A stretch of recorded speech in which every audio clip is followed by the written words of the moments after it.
We're here. At last. It's been 86 years. But we're gonna do it.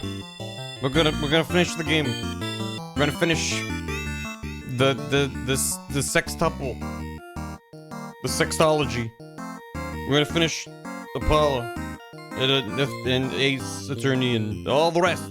We're doing it. How you doing? Thanks for tuning in. I'm excited. It's been a bit, but I'm excited to see it through. Hello. Hey, Beth. Football. Hope everyone has good football. I'm gonna be playing this. Fallback's actually a lot harder from this. Yeah, I don't, you know. I'm glad that the final DLC case of this series is as insane as this has been so far. It's good. I'm excited. This is the real owl. This is the only owl I need. Phoenix dies and Maya will never leave her cell. The galaxy is restored. Well, thank you for the sub. Thank you. We're gonna get going. Hope everyone's doing good. No football present in this house. I mean, you can football if you want. Yeah, the game hasn't started yet, right? I don't know. I'm not planning on watching it. I don't care. Go team. Well, ball. I did play more of the Monster Hunter Wilds beta since last stream, and it's a good sign that I very much want to play more of it. But I'm trying. Man, do you need me to go into the other room and point at you? Thank you. 5 gifted subs, man. Get gifted, nerd. How dare. Thank you. How you doing? Well, it's Monster Hunter. It is Monster Hunter. I mean, when I was talking about it in the last stream, I was just like, well, there's a lot of changes that I'm like, I need to see more of. There's some changes where I'm like, I don't know. And that's kind of still where I'm at, but also, like, the more time I've spent with the game's structure, the more I'm like, no, this actually seems pretty good. It's definitely a different flavor, and there's always gonna be room in my heart for the old style. Is he still serving Hunt? Oh, yeah. I did show pictures of him last stream. I'm not planning on streaming it till the full release is out. Oh god, where's my screenshots of him? I did post a lot of, and we have a private chat going about Monster Hunter, and I did post a lot of pictures of Monster Hunter 4 Guildmarm in there. For those that don't know, the one true handler in Monster Hunter canon is the Guildmarm from 4. A lot of people hated the handler in World, which is kind of valid. She just kind of, like, creates more problems than she solves in a lot of the time. And everyone's kind of going nuts over the handler Alma in Wilds, which I get, but she's still, like, chiming in with feedback that I don't need. Like, already, like, 10 minutes in the game, I'm like, can you stop telling me about this thing I know?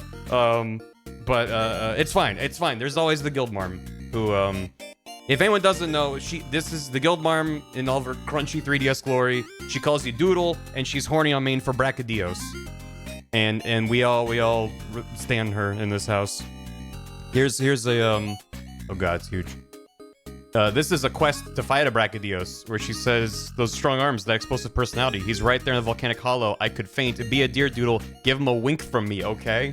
Normally they're like, oh no, they're disrupting the ecosystem. You gotta take them out. You gotta dispel the horde. She's just like, give him a wink. It's like, it's great. It's good. President Guildmarm. She's got my vote. As in, like, oh yeah, no, very much horny on main. Anyway, I was gonna find a picture of my guy, in case you didn't see last time, when I was yelling about it.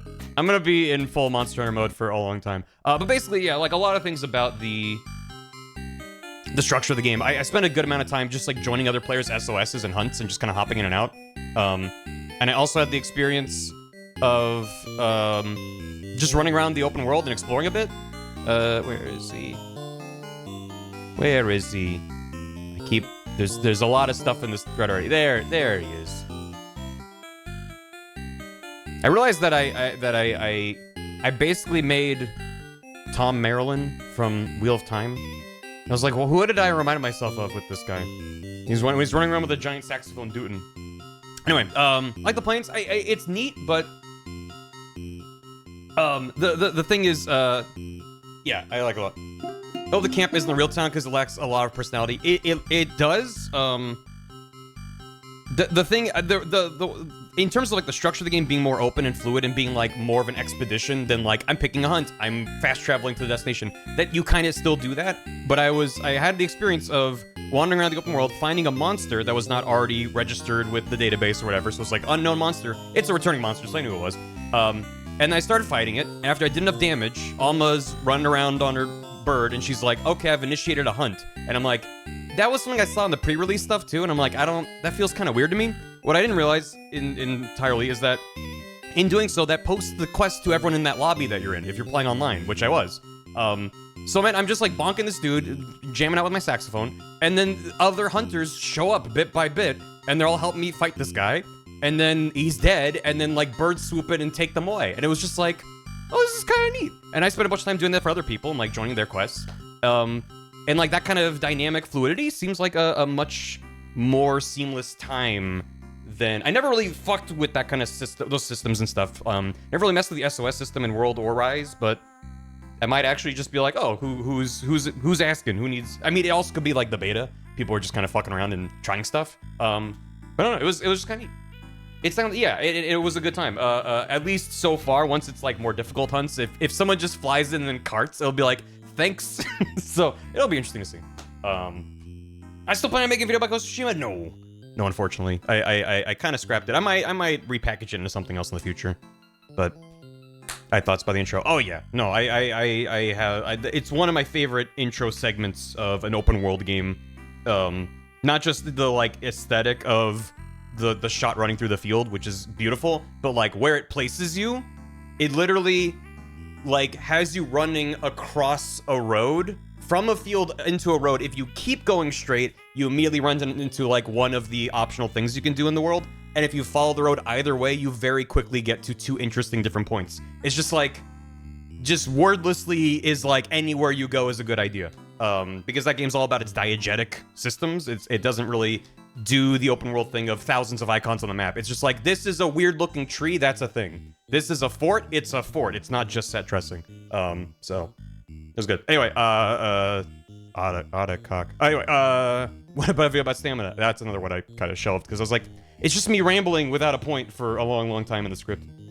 But anyway, the main thing about Monster Hunter that I'm still not sold on, but I'm sure I'll get used to it as I just spend more time in it, just from the brain damage, is the aesthetic. I just what I've found is it's not a color balance issue, it's an art direction issue that I just sort of take issue with the game issue.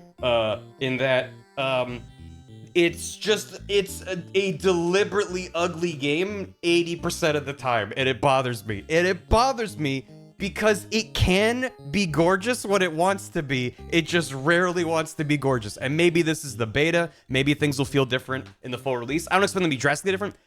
If I can put it very specifically, in Monster Hunter Wilds, there's multiple systems affecting the environment. There's a day-night cycle and a weather cycle. And I don't know if they're on a set increment or for the weather, if it's just random, I have no idea. But what I know is that the weather has, I think, 3 forms. There's like I don't remember the official names for them, but there's just like a fallow, a plenty, and an inclement weather kind of situation. So in the starting map that's in the beta, it's either dusty, sandy sandstorm, just like things are kind of barren and dusty, or it's in lightning storm mode, or it's in normal weather.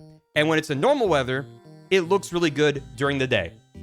At night, it's gonna be more washed out. That's just how night works. So that means of all the possible combinations, and like to be clear, the art direction is very effective and evocative at contrasting between the fields of plenty phase and the barren wasteland phase. It's really striking when it transitions in real time between them.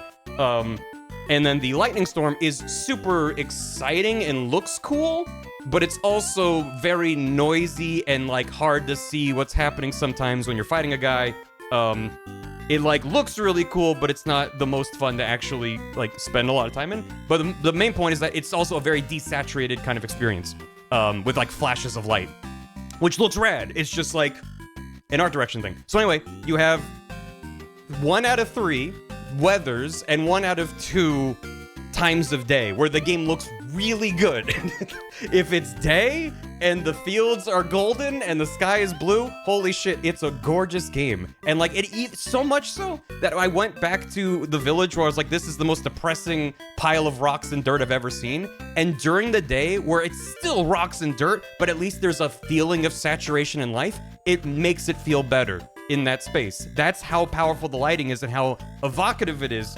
It just, the game refuses to show. Every quest I load into, it's either lightning storm or desert. And it's like, it's so frustrating because it's like, I've only spent a couple hours in it overall, but I'm like, I can already feel myself going insane that it's either nighttime and any combination or it's daytime and ugly. And like, you kill a monster and then it's like, whoosh, now things are nice. And then you like go back. And also because of the weirdness of the multiplayer, I was playing with some friends last night, and it's not really clear how it works. Where like you can be in a lobby together, but you're not literally in the same server until you join the same quest.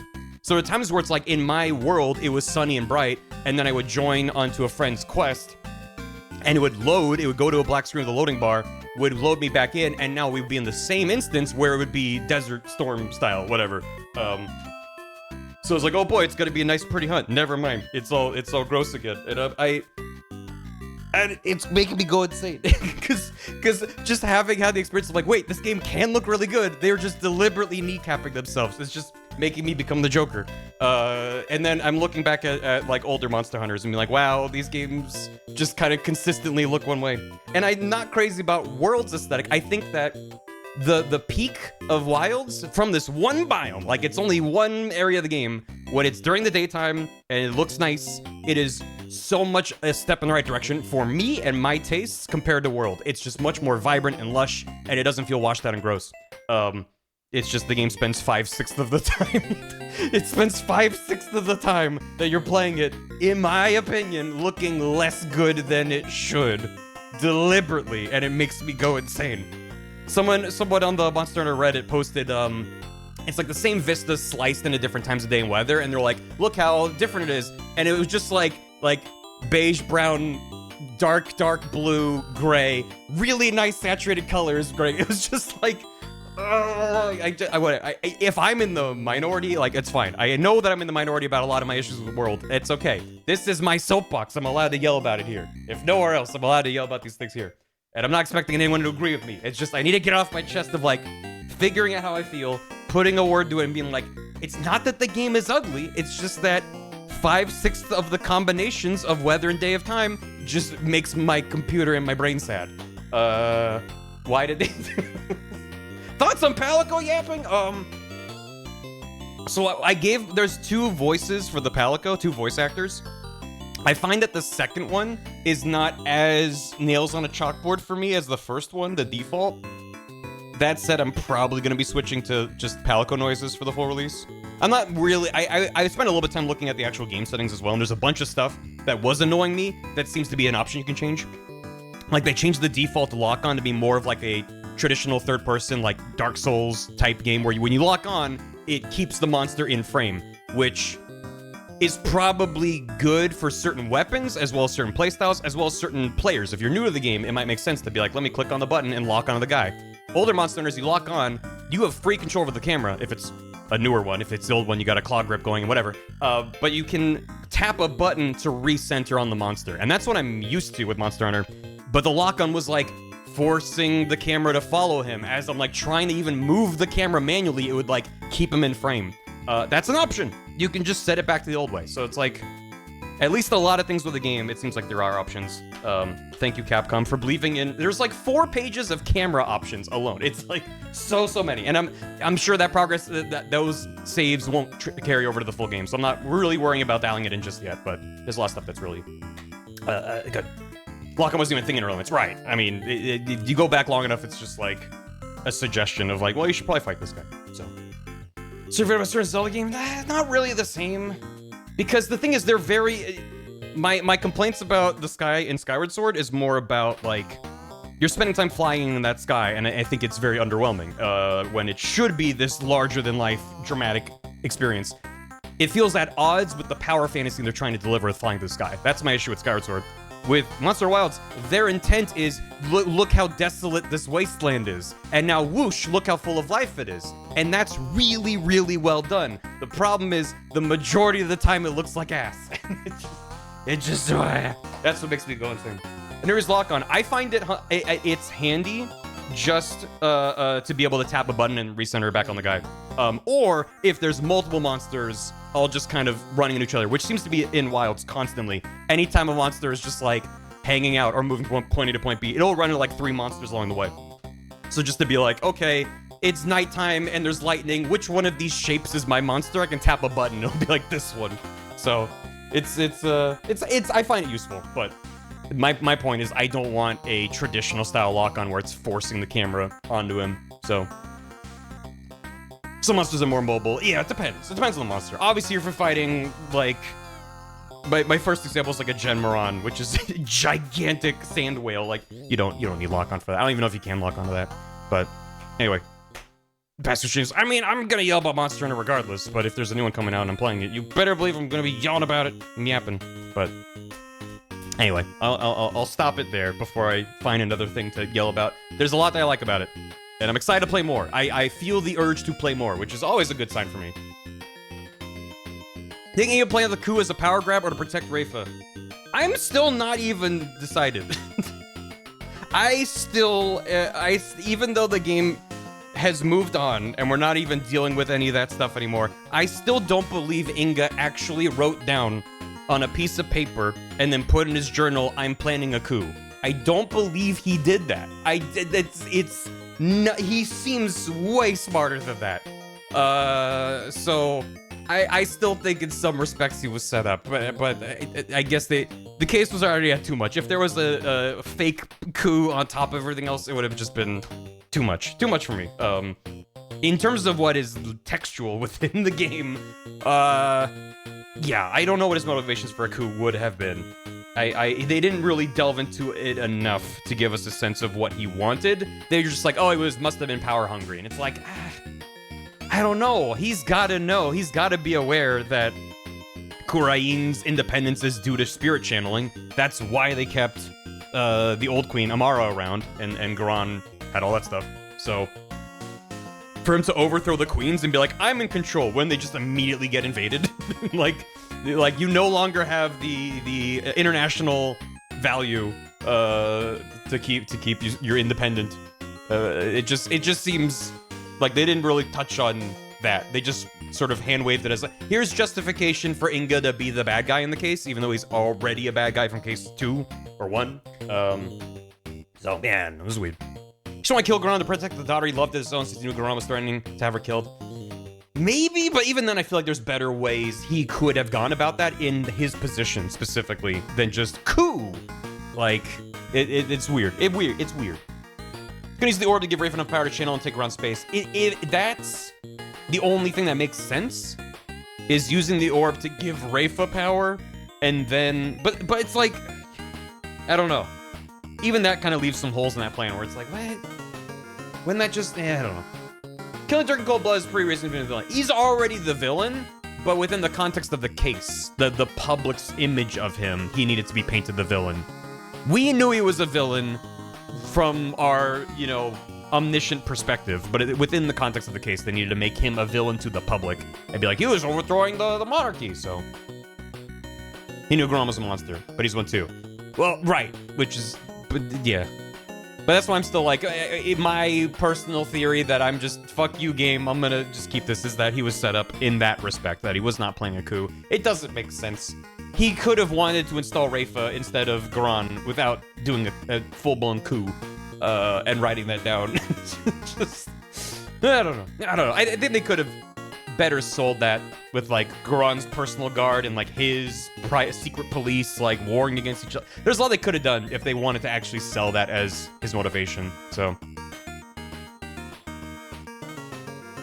his stamina execution, yeah, exactly. So terrible leader, super D-big traits. I mean, we don't know.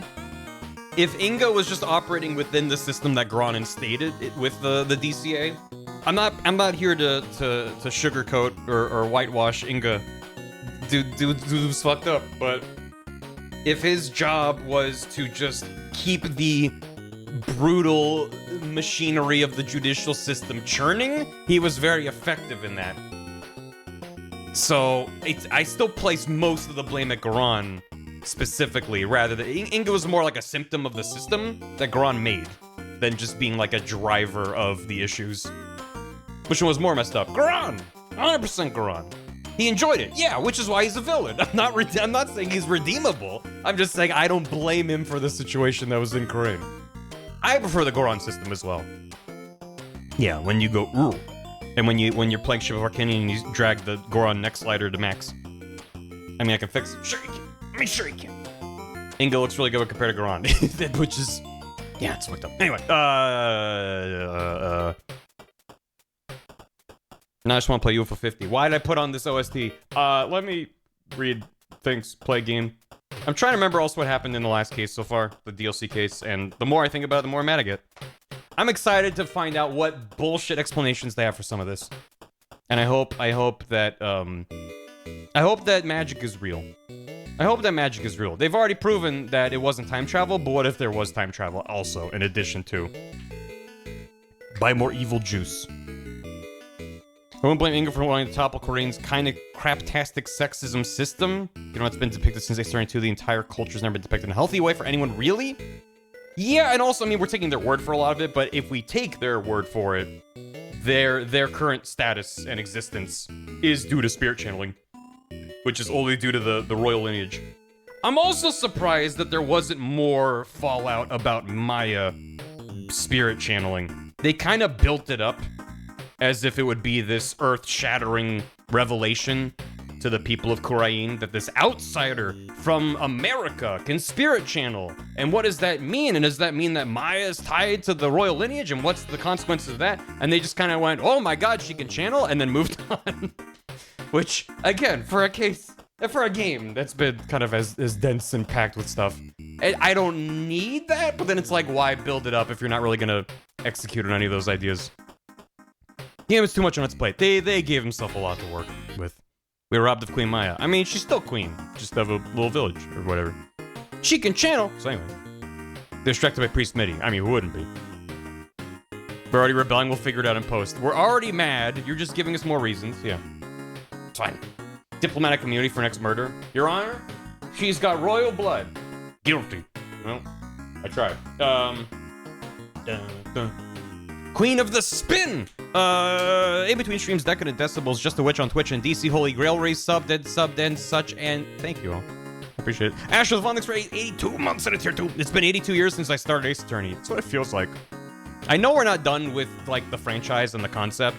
I'm gonna stream more, whether it's investigations and or great.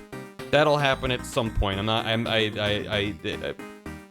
The brain rot is fully settled in, but obviously it's gonna be a little bit. But it still feels like the end of a chapter in some respects. And playing all of them, I might, we'll see. I'm still mad about Wright vs. Lane. I'm still not over it. Same. I thank you. Atomic Trickstar, thanks for 42 months. Enjoy your Doki. What's the meaning of life? 42 months sub to Barry. I should have a hitchhiker's emote. I don't even know what it would be. I don't know what it would be. It's fine. Rival Link, thanks for 30 months. Enjoy your Hadowski. Even if this game has some minor issues, plus to my favorite of the second trilogy, but now they're almost done with it. Where would you rank it? I'll do a tier list. No, I'm not gonna do a tier list. I've enjoyed all the Ace Attorney games. And I maybe in some ways it's helped that I went into 5 and 6 especially with people saying like, just so you know, and I've genuinely enjoyed them.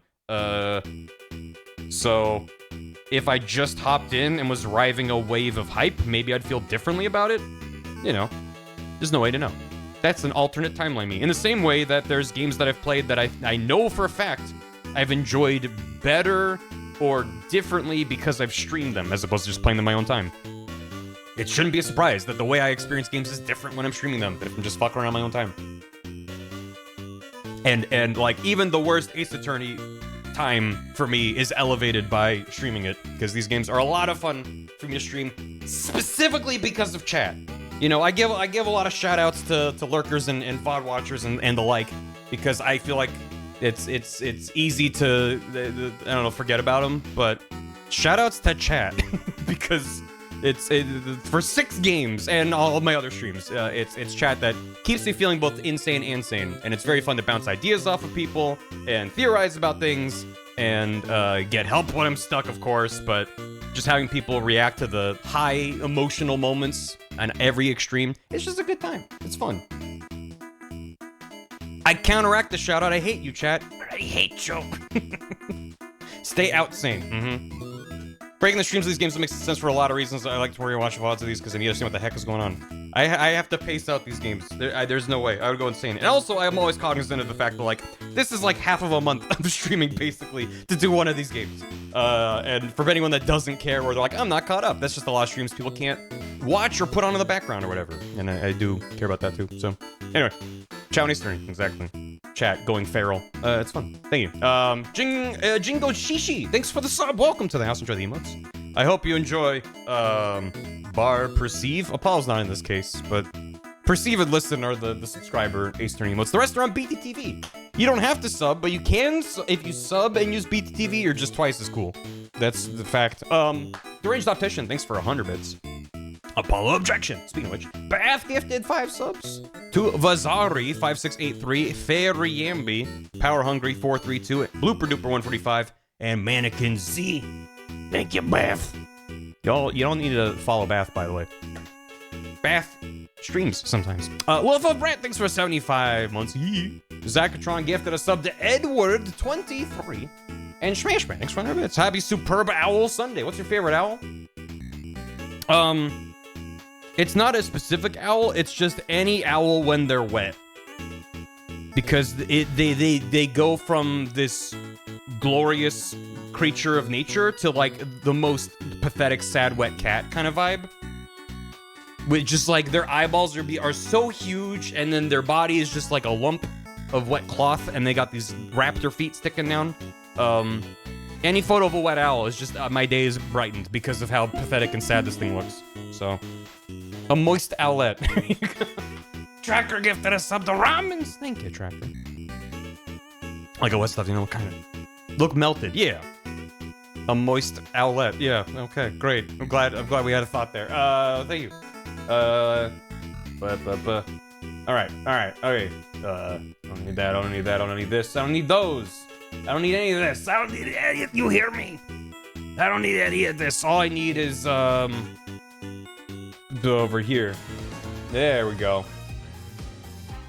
Oh god. I've gotten so used to just hearing this looping in my brain. An image of a wet owl I found? Yes. Why? Yes. And then we're gonna get going. We're gonna do it. For the final time, for not the final time. I'm gonna get mad at Ace Attorney. No time with their different arcs, you know. I've seen a lot of, also in some VOD comments, some people have had some very interesting takes on not just this game, the franchise, Nayuta. A lot of people have very strong opinions in many directions about Nayuta. And a lot of them just kind of come down to like, untapped potential in his idea. In his, oh yeah. Yep. Yeah, yep. This is what I'm talking about. You're like, what's your favorite owl? I'm like, any owl that looks like the one on the left. Thank you. But especially having the before and after is quite excellent. Superb. Thanks for the hydrate. A perfect specimen. I should share one thing real quick before also holding. I mean, I know the owl's like, it just feels a little bit like a grab on the right. Grab it. But yeah, I'm always very cautious about spoilers. When I'm rooting around in here, it shouldn't be a surprise that I've made a lot of thumbnails for 5 and 6 using the animation studio in here. It's just very convenient to be like, let me just get a clean shot of this character with this background making this face. And after last stream, I was making the thumbnail for the whatever last VOD that went out, and I was like, you know what? It's probably safe to look at some of the art in here. I've seen the DLC outfits. Yeah, I think I did, just from rooting around in here. And I was like, is this spoilers, or like, is he coming back like this? And I guess they're just having some fun references. But I went and looked at... I rolled the dice. I was like, hopefully I don't spoil anything in this DLC case. But I looked at some of the concept art here. I don't want to get too into it. There was one particular Nayuta-centric piece of concept art. Maybe if we finish and there's time, we can look at more of these. But there's some concepts for Nayuta, whatever. And then these are earlier concepts, as you can see. But then once they started to lock down his design, it seemed they did some ideation of what could be his different... You know, when he's upset, he's got the prayer beads. They can explode when he's sad. Like, a lot of the characters, if you look at the concept art, they'll just have a bunch of ideas for, like, this is their shtick. It's, you know, a Rakugo artist. And here's, like, the different dramatic poses and props they might use. And sometimes it's fun to be like, oh, they could have used this. Like, maybe he could have had, like, an umbrella, and that would have been a fun thing. Specifically, thank you. There's one bit of concept art here. I'm sure you'll immediately spot which one I'm talking about. Where I'm like, we could have had that Nayuta. We could have had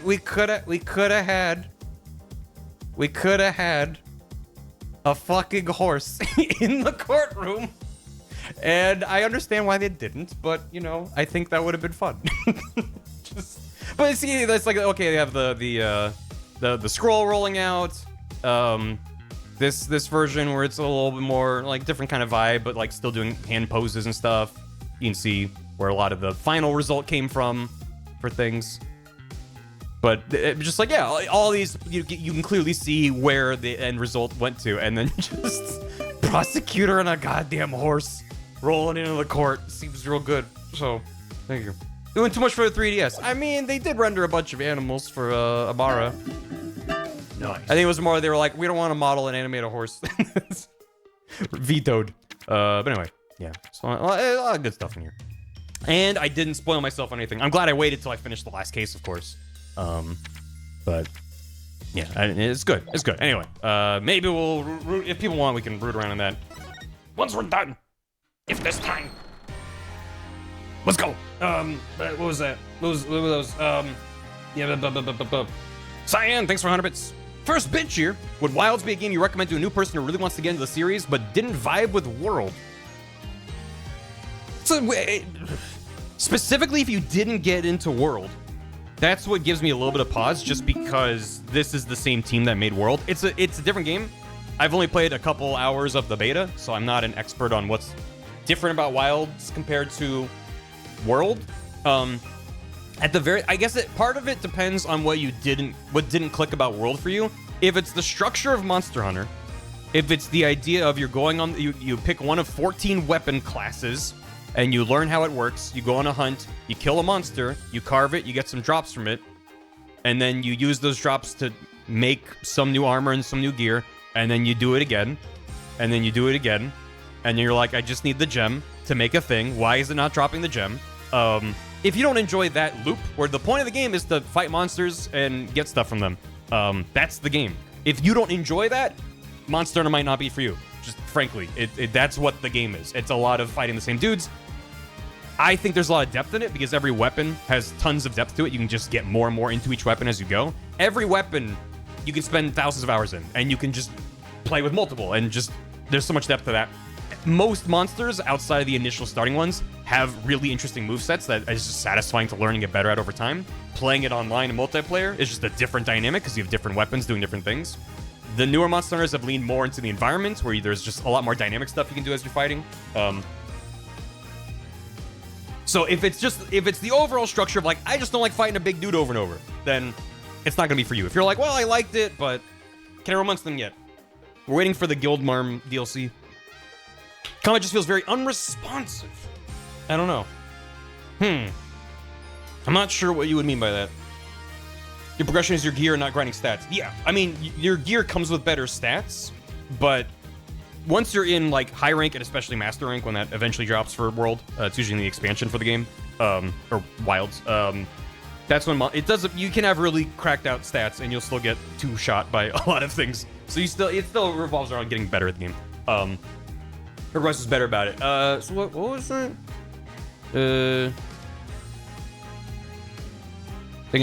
Well, yeah, they do different. There's different status ailments and piercing or slicing versus blunt damage. But yeah, basically, Yeah, I don't know. I think there's changes they've made to Wilds specifically. I'll put it like this. Every Monster Hunter has been more beginner-friendly than the previous generation, and that's a good thing. One of the big things that Wilds has added, that they pitched it when they were revealing the game as like, this is useful for beginners. It's useful for everybody. But every weapon, not just the long-range ones, basically has an aim mode now where you hold the left trigger. No idea what it is with mouse and keyboard. And it gives you a crosshair. You can aim your thing. A lot of weapons would be like, well, you're in this animation, you're just locked into it going here, and you might miss the monster by a millimeter. Now you can aim a lot more stuff. And there's this whole mechanic of like, you have these red weak points that build up over time of monsters, and you can hone in on them and aim on it and hit them. So it makes the game less punishing, because you don't have to, you have to learn weapon timings. You have to be less deliberate about the weapon animations of like, it locks you into this position. So can be estimated versus the weapon combos. Yeah, I mean, that's why there's tons of different weapons. There's if there's a playstyle you like from a different action game, action-y, third-person adventure-y kind of thing, you can probably find a weapon you like. But I'm not here to convert you. I'm not here to convince you that Monster Hunter's for you. Just that, for you. I think Wild's made a lot of changes that helps depending on what you bounced off of in World, but Monster will never be a game for everyone, and if it becomes that, then it will no longer be Monster Hunter. Not every game is for everyone. So, Monster Hunter for you! For you, Switch! Less fighting game, more rhythm horn. The hunting horn has a rhythm minigame now, and it's great. And I'm bad at it. I thought I was good at it, but I'm only good at it when I like have nothing to worry about. When you're fighting a monster and it's about to eat you, it's like, it's hard to be like, let me hit the button. So, it's good. It's crazy how far it's come, yeah. Oh yeah, I mean, I started with 3rd generation. I love hearing about 1st and 2nd and like the early PSP games and stuff, because I'm like, oh man, I thought it was rough when I picked it up, and seeing the progression of it getting more accessible over time has been great. But I'm like, compared to 1 and 2, in 1 you're using the right stick to use your weapon? What do you mean? What do you mean, Capcom? I know it's the PS2, and you're like, wow, 2 analog sticks? What can't we do? But come on. There's one that for everyone. If you're correct, use the Switch Axe. You mean Charge Blade? You mean Hunting Horn?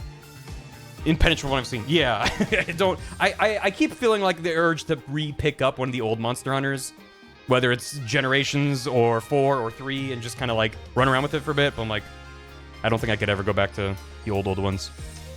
You mean Bluebeam? I mean Bringo. You mean Sword and Shield? Ape Escape? Yeah, it's a good old one to play. FU. I mean, it's got FU in the name, so you know it's gonna be good. Freedom. As well, thanks for 50 bits. It's Nayuta explaining all the Old Spice commercials. Exactly. Smashman, what's that about football? Football. Leo Rugetta, thanks for 44 months, and Cyan. Think I should try World again. All the info thrown at me just felt overwhelming as fuck. if you're referring to what I just said and just dumped a bunch of info on you, I apologize. I'm very much invested in Monster Hunter, and my brain is filled with it. A lot of people liked World. I spent probably 400 or 500 hours in it, so I can't say I didn't like it.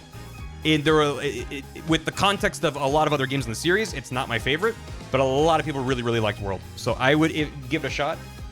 Also keep in mind, Wilds has an open beta that's still going on today. It's going to start up again next weekend. So you can just play a good chunk of the game without a time limit for free before the game comes out. So if you have the means to check it out, I would do that. But yeah. Still feel warmed. Yeah. Not the game itself. You meant in terms of just, feeling overwhelmed with the information? Yes. Well, okay, that's a very good point, and this is the last thing I'll say, and then I promise we'll play the game. Watch tutorials. Find a beginner's guide to Monster Hunter for the exact Monster Hunter you're looking at, because every Monster Hunter has slightly different mechanics, and find a YouTuber or a tutorial that kind of meshes with your style and you like their voice and stuff. Don't just necessarily go for the one with the most views. If that one is working for you, then keep with it. But Monster Hunter traditionally has done a terrible job of teaching players how to play the game. And the newer ones are better, still bad. Even as someone who's been playing Monster Hunter for like a decade at this point, I've been playing the beta of Wilds, and I'm running around the open world, and NPCs are saying stuff, and I'm like, what does that mean? They're like, wow, we could set up camp here. And I'm like, where? What do you mean? And then like the third time I heard that, there was a button prompt to be like, press the trigger and we'll highlight what we're talking about. And I'm like, I have a mini map. Why do you talk? What? It's bizarre. The game has too many systems, and like that's where some of the enjoyment over time comes from. But when it hits you with it over the head at the beginning, that's when it's like, this is so much. So find a tutorial. If you're playing World, watch a World tutorial. Don't watch a Wilds one. If you're gonna play Wilds, watch a Wilds tutorial. There's systems I'm still learning about in general, let alone in Wilds, because and also a lot of tutorials aren't really good at explaining stuff. Because, for example, the hunting horn now has a move called the offset melody, and they're like, "Hey, let's do an offset attack," and they don't explain what that means, and I'm like, what does that mean? I'm new to Wilds. I haven't played any of the earlier betas. I'm not following all the developer diaries. What's an offset attack? I can tell you it's an attack that's kind of like a counter where the monster's attacking you. A lot of the weapons, not all of them, have now new offset attacks that lets you offset the monster when it's attacking you. So it's like a counter, but it's just like, just know that the game has a lot, and there is resources in the game, but even those are incomplete and not really that great. So just tread lightly, experiment. Don't be afraid to fuck up. It's the natural consequence of learning a game like Monster Hunter is you're gonna die a lot, and you'll get better. And if you don't like it, you don't like it, but you can try it. Anyway, meaning Hunter Hunter must suck because they rework it every game. That makes it fun. I actually, it's wild when I like check out a different weapon and I'm like, oh, okay, it's like still the same. I mean, every weapon has gotten tweaks between every game, of course, but it's actually been kind of fun for the last couple generations having Hunting Horn change so much. It's kind of like learning a new weapon each time, which has been fun for me. Because Hunting Horn is near and dear to my heart, and it's always going to be my main. But I'm really liking the Wilds Horn so far. It seems really fun. Okay, if you've been playing Elden Ring, you're going to be fine. At least in terms of just like learning moves and getting punished and stuff like that. Living on it. We're going to do it, Dan. We're going to do it. I'm excited. I played more of the beta, and it's been clicking with me more and more the more I play. And not to repeat what I've just been yelling about for the last half an hour, but my problem is that 1 out of the 6 permutations of time and day weather makes the game ugly as fuck. It only looks good at day when it's clear weather, and every other part of the game looks like ass, and it makes you sad. Anyway, let's get back to the game. Hop on the barcode. I think I'll probably make a thread for Monster Hunter with people getting into Wilds, so people can contain their yelling about it into there. We're time heisting a wedding. There was a woman, Ellen White, whatever. So she was marrying a dude who's the next in succession to a airline company, avionic. What's the word? I don't remember words. Aviation company. It's just aviation. Yeah. So the aviation company. She was a maid for them, and then because love is real, was gonna marry the guy who's next in line. He had an older sister who passed away in a car accident that he was injured in, potentially gaining some sort of a couple of issues. We're not entirely sure. He's not Soren Markov, founder of Vampire Clans Advanced Strategy. Oh, yeah. So she was getting married, and the entire family doesn't want her to get married because they don't think she's worthy or whatever. So they all gaslit her.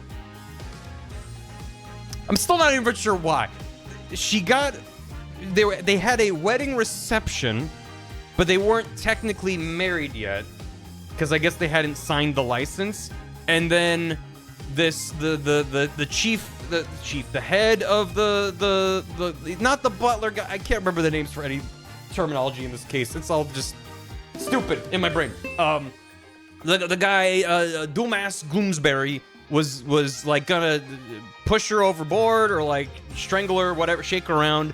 He was like, "You're bad news," and then she went, "I wish that I went back earlier into the day," and then her time machine sent her back. But in reality, the entire family, everyone who was there, including the servants, all gaslit her into thinking she went back in time. As you do, the healthy dynamic. There was no simpler way. I don't even know what was their goal in making her think that the wedding was happening twice. Well, I guess we'll find out. And then in the second loop of events, this guy who was trying to attack her wound up dead inside of a lantern that was part of the wedding decorations.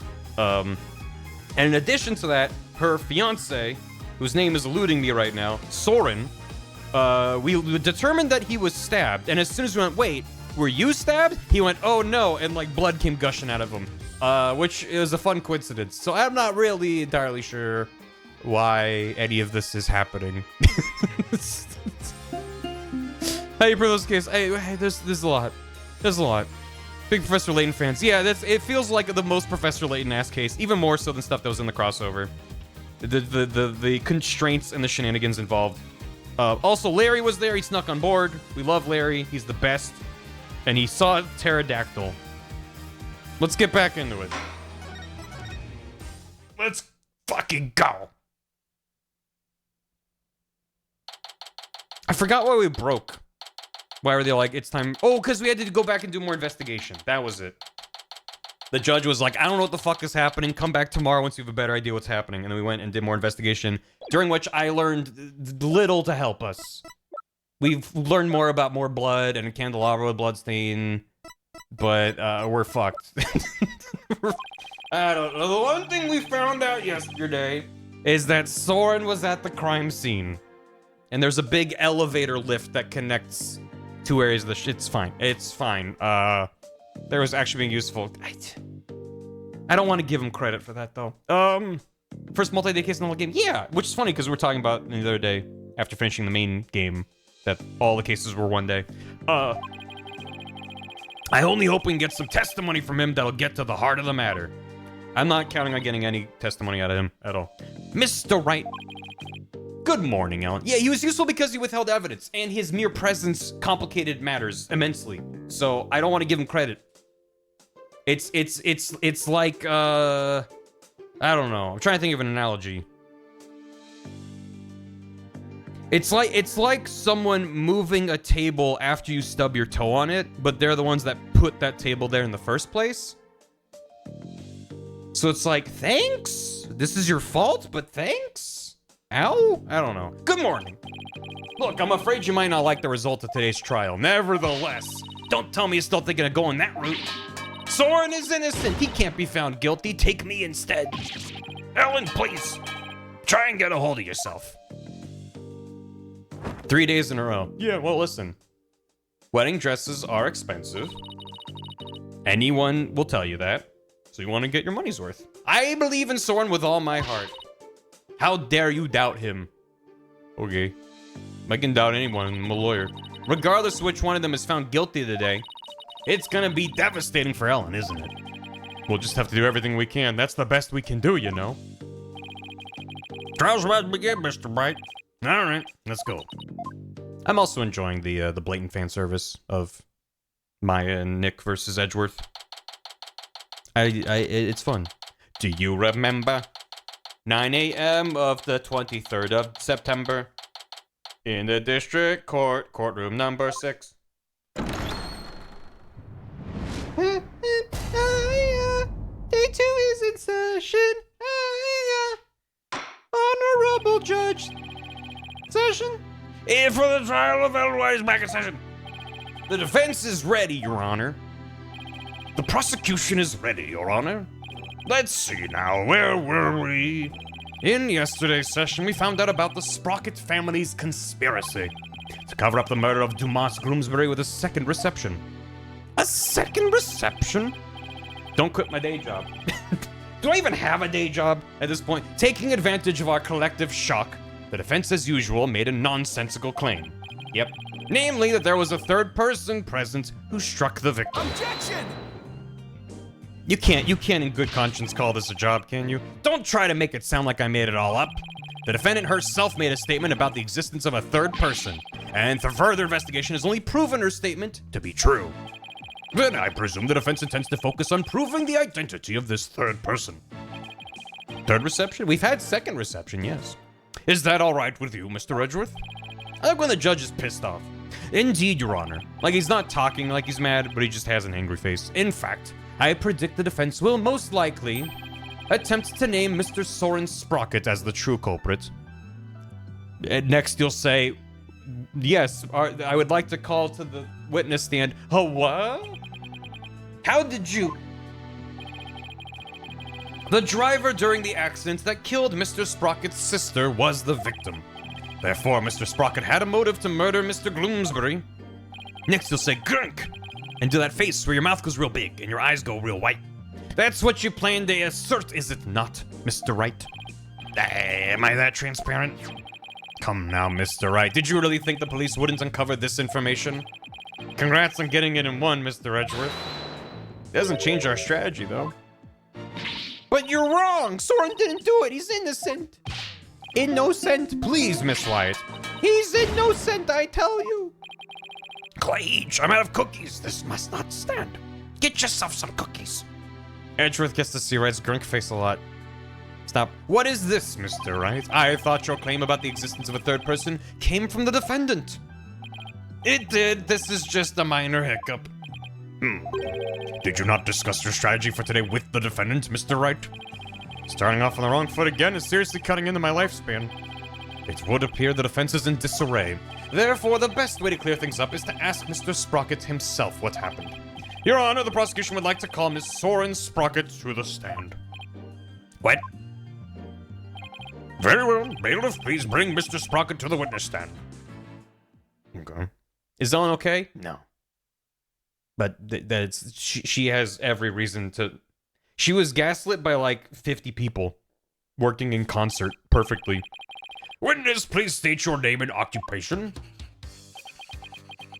A little bit of data right too. This is Soren Sprocket, who might have amnesia or like short-term memory loss or something. Not entirely sure. Ow! There's something written on this paper airplane. Because for a bit, once he passed out, because he, I guess his wound reopened. Not really sure. He lost his journal, which he writes in, which we snooped through because we're terrible people, and then we covered in blood because we're terrible people. And then when we found him again, he was panicking because he didn't have it. So there's something. Let's see. Soren Sprocket, managing director of Sprocket Aviation. Howdy, howdy. Mr. Sprocket, please give your answers in words, not paper airplanes. God, he's so cool with that little plain pen, though. Now then, Mr. Sprocket. We cover in blood because we're idiots, not terrible people.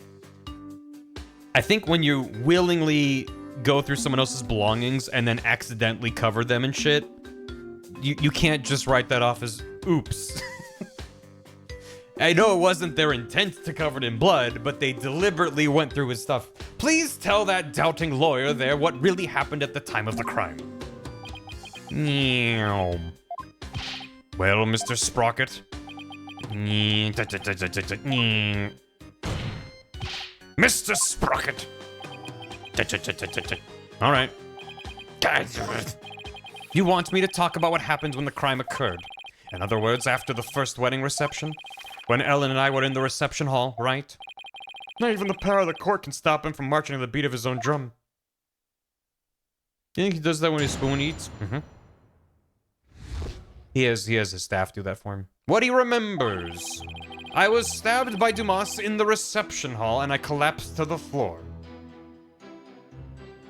You know what's fucked up? If he actually has some form of short-term memory loss and uses his journal to remember what happened to him, anyone could have written anything in there and he'd be like, here's what happened. And he's just reading it out of his journal. And I guarantee you that's what's happening if he has some sort of short-term memory loss. I was stabbed by Dumas in the reception hall and I collapsed to the floor. The next thing I saw was Ellen and Dumas on the Vista deck. I knew Ellen was in danger, so I headed for the Vista deck. But when I got there, Dumas was already... I don't want to believe it, but it must have been Ellen. Nothing else makes sense. That's literally the plot of Memento. Don't listen to his lies. Wait just a minute here. You actually think Miss Wyatt killed the victim? That's right. Dumas was killed by Ellen. This is unbelievable. How can you suspect your bride, the woman you love? Objection! The truth can be cruel. Miss Wyatt, you must be very upset. Is there anything you wish to say? Oh, no. Oh. Oh, that was so subtle by Ace Attorney standards. Oh, no. I can't believe this, Soren. I thought that at least you would believe in me. The best way now to show your love for your groom is to admit your guilt and try to atone. Soren. Larry's now's your don't you dare. Mr. Edgeworth, I haven't even cross-examined the witness yet. And quit picking on the clearly distraught. Yeah, that's not cool, Mr. Edgeworth. The court is where we seek the truth. And the truth is unyielding, even to the truly pitiful. Mr. Edgeworth, I find it distasteful to make a lady cry. It too, Your Honor. So what are you gonna do, Nick? If the third person Ellen saw on the Vista deck was Soren, we have to prove Soren was there at the time of the murder. I don't see any obvious inconsistencies in his testimony, but we have to push forward. I gotta do it. Every now and then the judge has a good banger. He just is usually incompetent, asleep at the wheel, but it's fine. I was stabbed by Dumas in the reception hall and I collapsed to the floor. Hold it! He locks in like once a case, yeah. Please tell me everything you can about when you got stabbed. After the reception, Ellen and I were enjoying a moment alone in the reception hall. Then Dumas appeared and stabbed me. He grabbed Ellen and the timekeeper and left the reception hall. Did Mr. Bloomsbury say anything at that time? I don't remember, because it's not written down in my journal. I need to stop thinking like this in case it's wrong. After I was stabbed, I was immobilized by the pain. The pain, Snake, I see. Snake. The pain. The next thing I saw was Ellen and Dumas on the Vista deck. Better than the Windows ME deck, am I right? The Vista deck, huh? But it was nighttime then. Could you really see them in the darkness? The moon was out, so I could see them clearly. From the looks of it, Dumas was trying to push Ellen and the timekeeper off the side.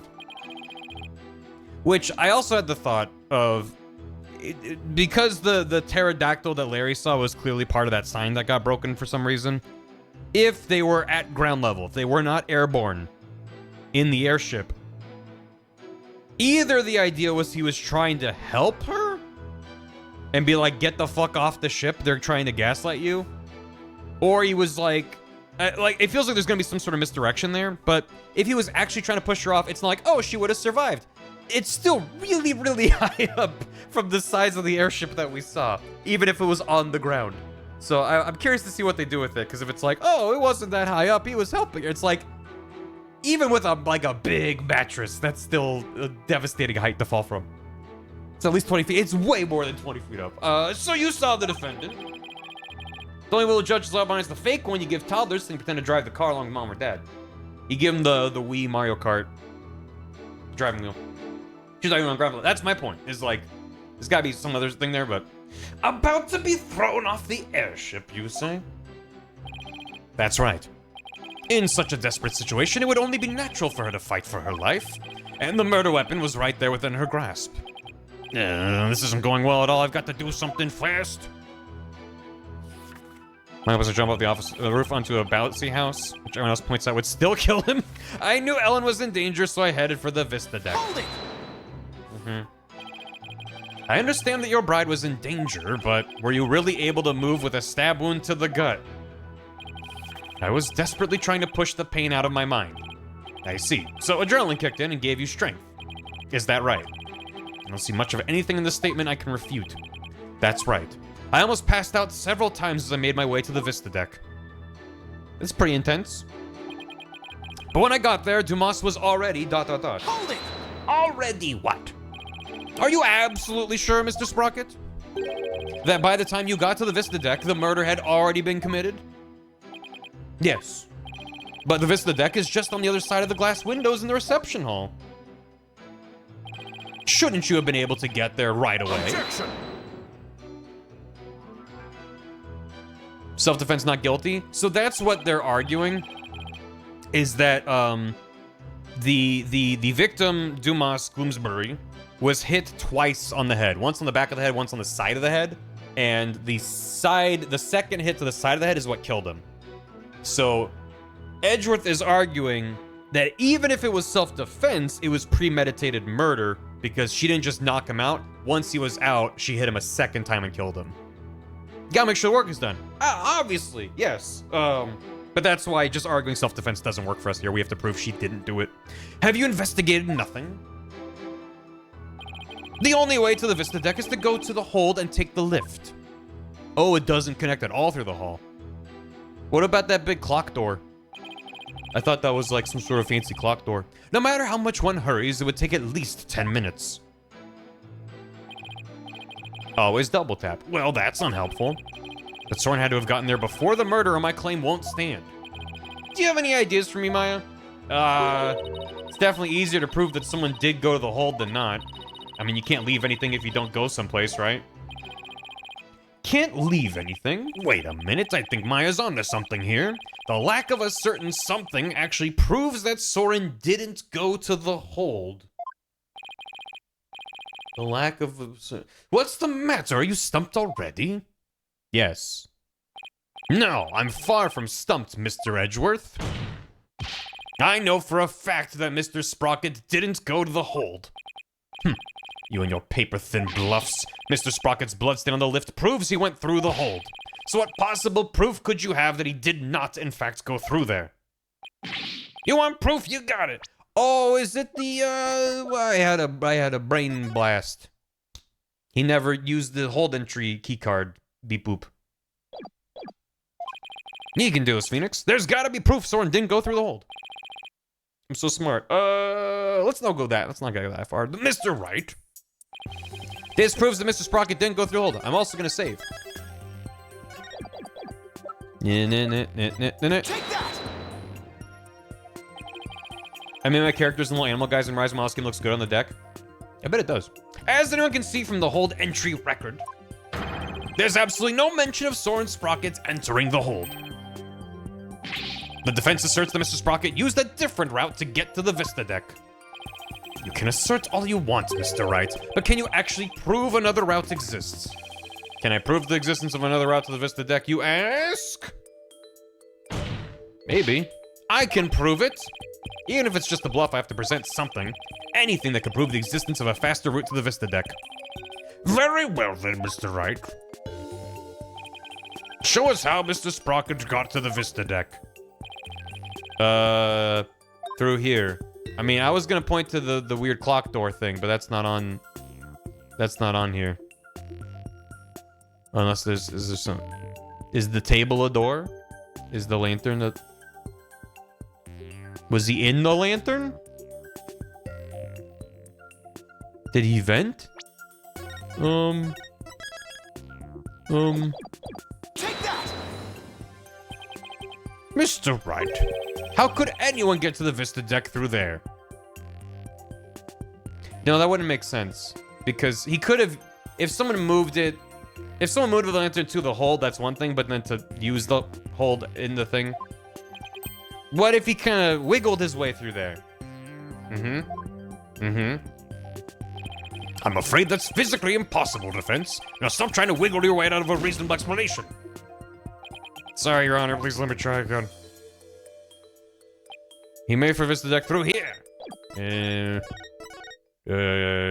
He borrowed Link's hookshot. Yeah. What if he just broke the glass? How would... Take that! How would... What am I missing? How would...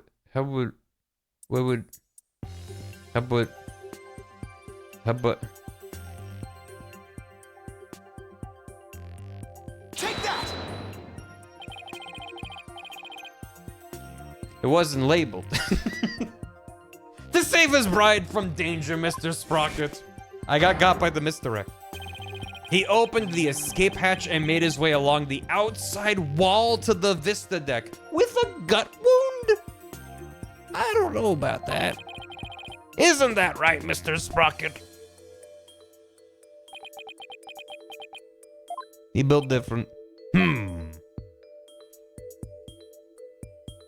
Shimmy, shimmy, shimmy. Hiya. That would certainly be a much faster route to the Vista deck.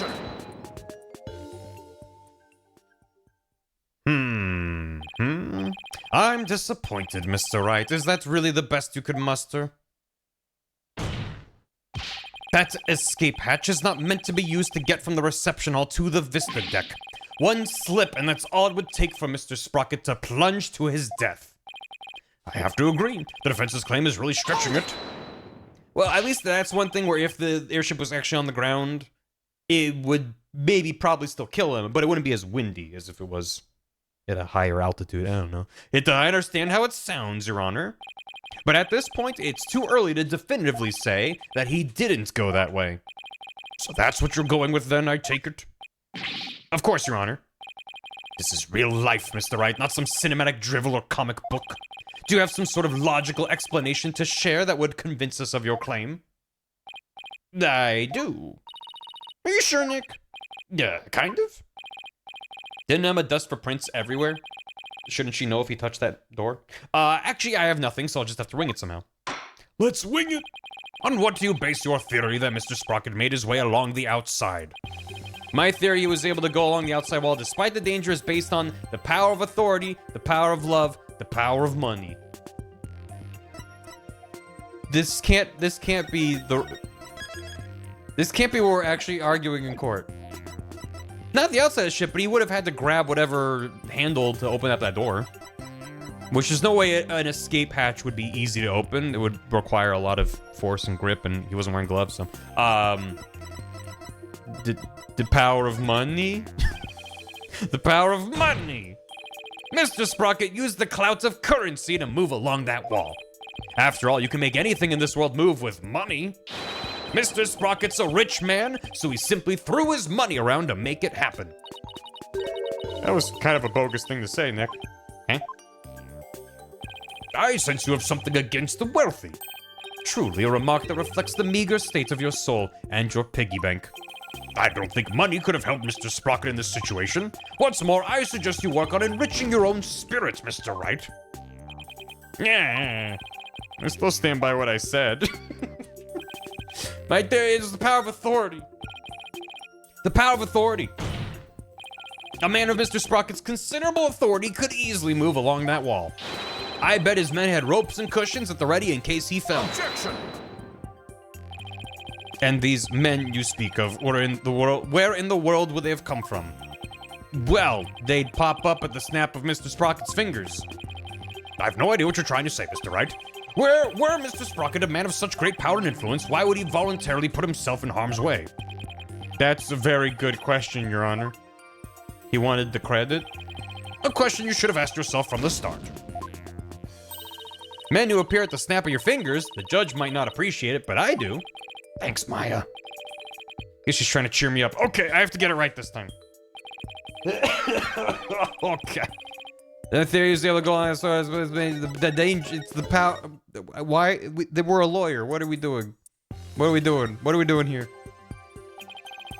It's the power of love. To save the bride he loves, the groom risked his life and rushed to her side. Mr. Sprocket was able to make it to the Vista deck despite the danger because of the power of love. Understand? The power of love. That love is a source of strength that can help one overcome any obstacle. I think I can relate, thanks to my own long, happy marriage. Wow, he actually seems to be buying it. Objection! Don't need no credit card to ride this blimp. The power of love, you say? That kind of illogical argument is hardly viable in a court of law. Wouldn't you agree, Your Honor? It's real. I'm afraid not. Mr. Edgeworth, you should never underestimate the power of love. You'll understand one day when you get married, which I won't. Exactly what is so wrong with wishing to remain unwed? Way to set him off, Your Honor. Never mind all this unscientific nonsense. Are you aware, Mr. Wright, that at the time of the crime... You understand song? What is the name of that song? It's Naganuma. What's the name of the song? There was a huge propeller turning at full speed between the hatch and the Vista deck. Concept of love? Is that one? Concept of love. Even if a person were to go outside through the hatch. Thank you, Chad. Maybe he dove between the blades. They'd be blown away in an instant. The engines were off. They were on the ground. Where does your power of love get you now, Mr. Wright? A huge spinning propeller, you say? In that case, I have to admit it does seem impossible. You should have known. Nick, you can't make that kind of face in front of your client. The worst of times when lawyers have to force their biggest smiles. Yep. Thank you. I feel like I just saw Mia looking out at me through Maya's eyes. Oh. What's wrong, Nick? Why are you gaping at me like a giant sunfish? Thank you, Maya. You just helped me remember something really important. There it is. There's that fearless smile I was looking for. Now give us a mind-blowing theory, just like you always do. I have to turn my thinking around. Instead of wondering how Soren could have moved past that huge propeller, I have to think about what would have made it possible for him to do so. Your Honor, Mr. Wright only makes that ridiculous face when his back is pressed against the wall, which Edgeworth would know a lot about. Therefore, please do hurry and give your ruling. The line, is that a famous line? Mr. Edgeworth, it's still far too early to discount my theory. What are you talking about? The airship's large spinning propellers have already shredded it to pieces. But if we think a little more outside the box, I'm sure we could find a way he could have made it.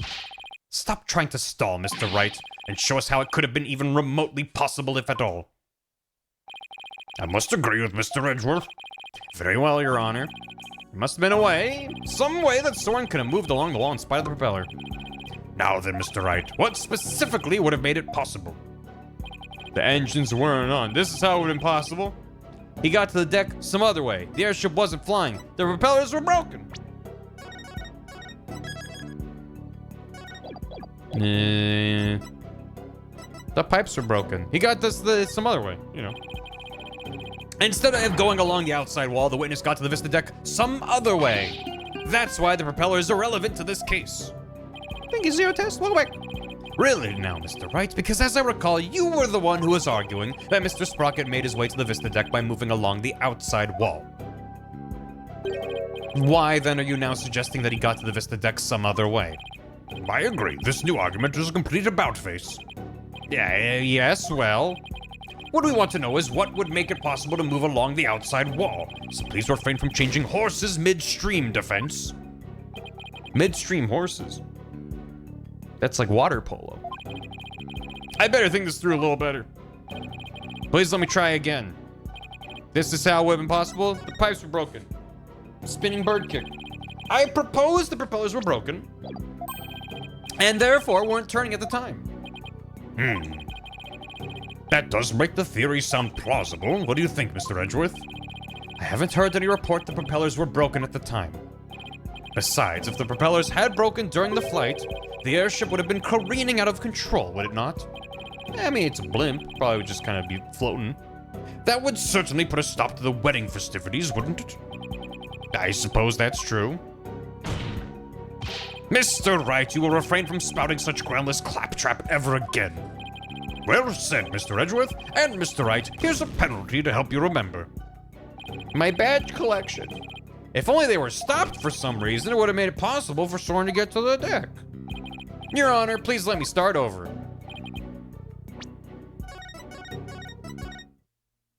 Good. The Spindenberg. So, 75, thank you. It wasn't.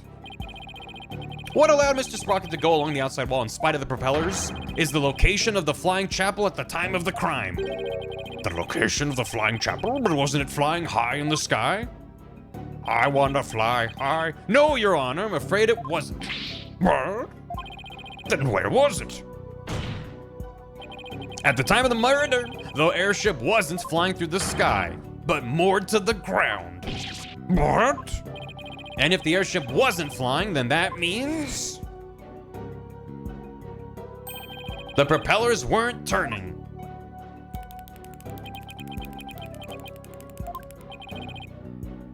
In which case... Isn't there a flight log that reflects exactly when the blimp was airborne? Mr. Sprocket could have easily gotten to the Vista deck alongside the outside wall. Isn't that right, Mr. Sprocket? Oh no, he did the he put his thumb down on the lead instead of on the clicky bit. That's the most relatable witness panic move ever.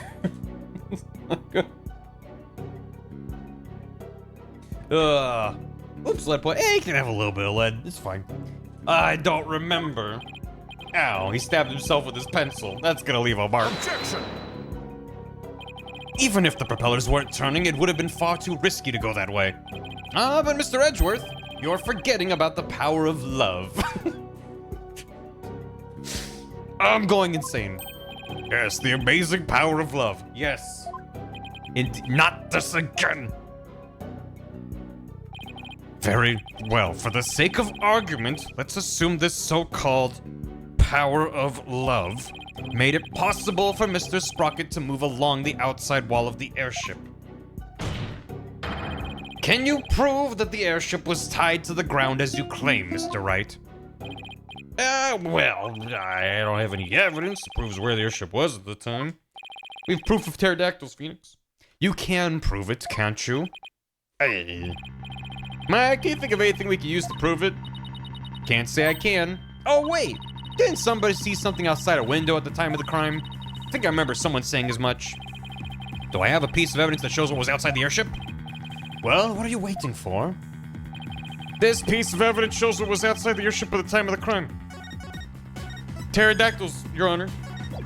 Real-life pterodactyls. They don't fly very high off the ground. Did I just go past it? Where's the... Larry's drawing. There it is. Take that! Big fly hydrate. This piece of evidence shows what was outside the airship at the time of the murder. What kind of lousy drawing is that? It's a drawing made by Larry Butts. And what can you prove with that poor attempt at artistry? Larry made this drawing before he switched the lanterns, so it must have been right around when the murder was being committed. Now, if I could direct the court's attention here... Is that the pterodactyl? Does that mean that the airship actually went back in time to the Cretaceous period? When were pterodactyls a thing? What period were pterodactyls in? Let's see. Pterodactylus? Ancient Greek, genius of extinct pterosaur. They're extinct? Oh no. Primarily found in the limestone late Jurassic period. Late Jurassic period. So no, Your Honor. They didn't go back to the Cretaceous period. They went back to the late Jurassic. Objection! Dinosaurs are extinct? No. No, they live amongst us. We just call them boomers. I abandoned by dinosaurs. No, I'm not ready. We've already proven that time travel is nothing more than a gimmick, did we not? A gimmick for the case. We did, and I have no intentions of bringing up that argument again. But this drawing shows us an important piece of information. It shows us that the airship was actually moored on the ground. And what makes you so sure? Actually, late Jurassic to late Cretaceous? Damn. I probably should have kept reading the Wikipedia article. That's easy. All you have to do is consider who made this drawing.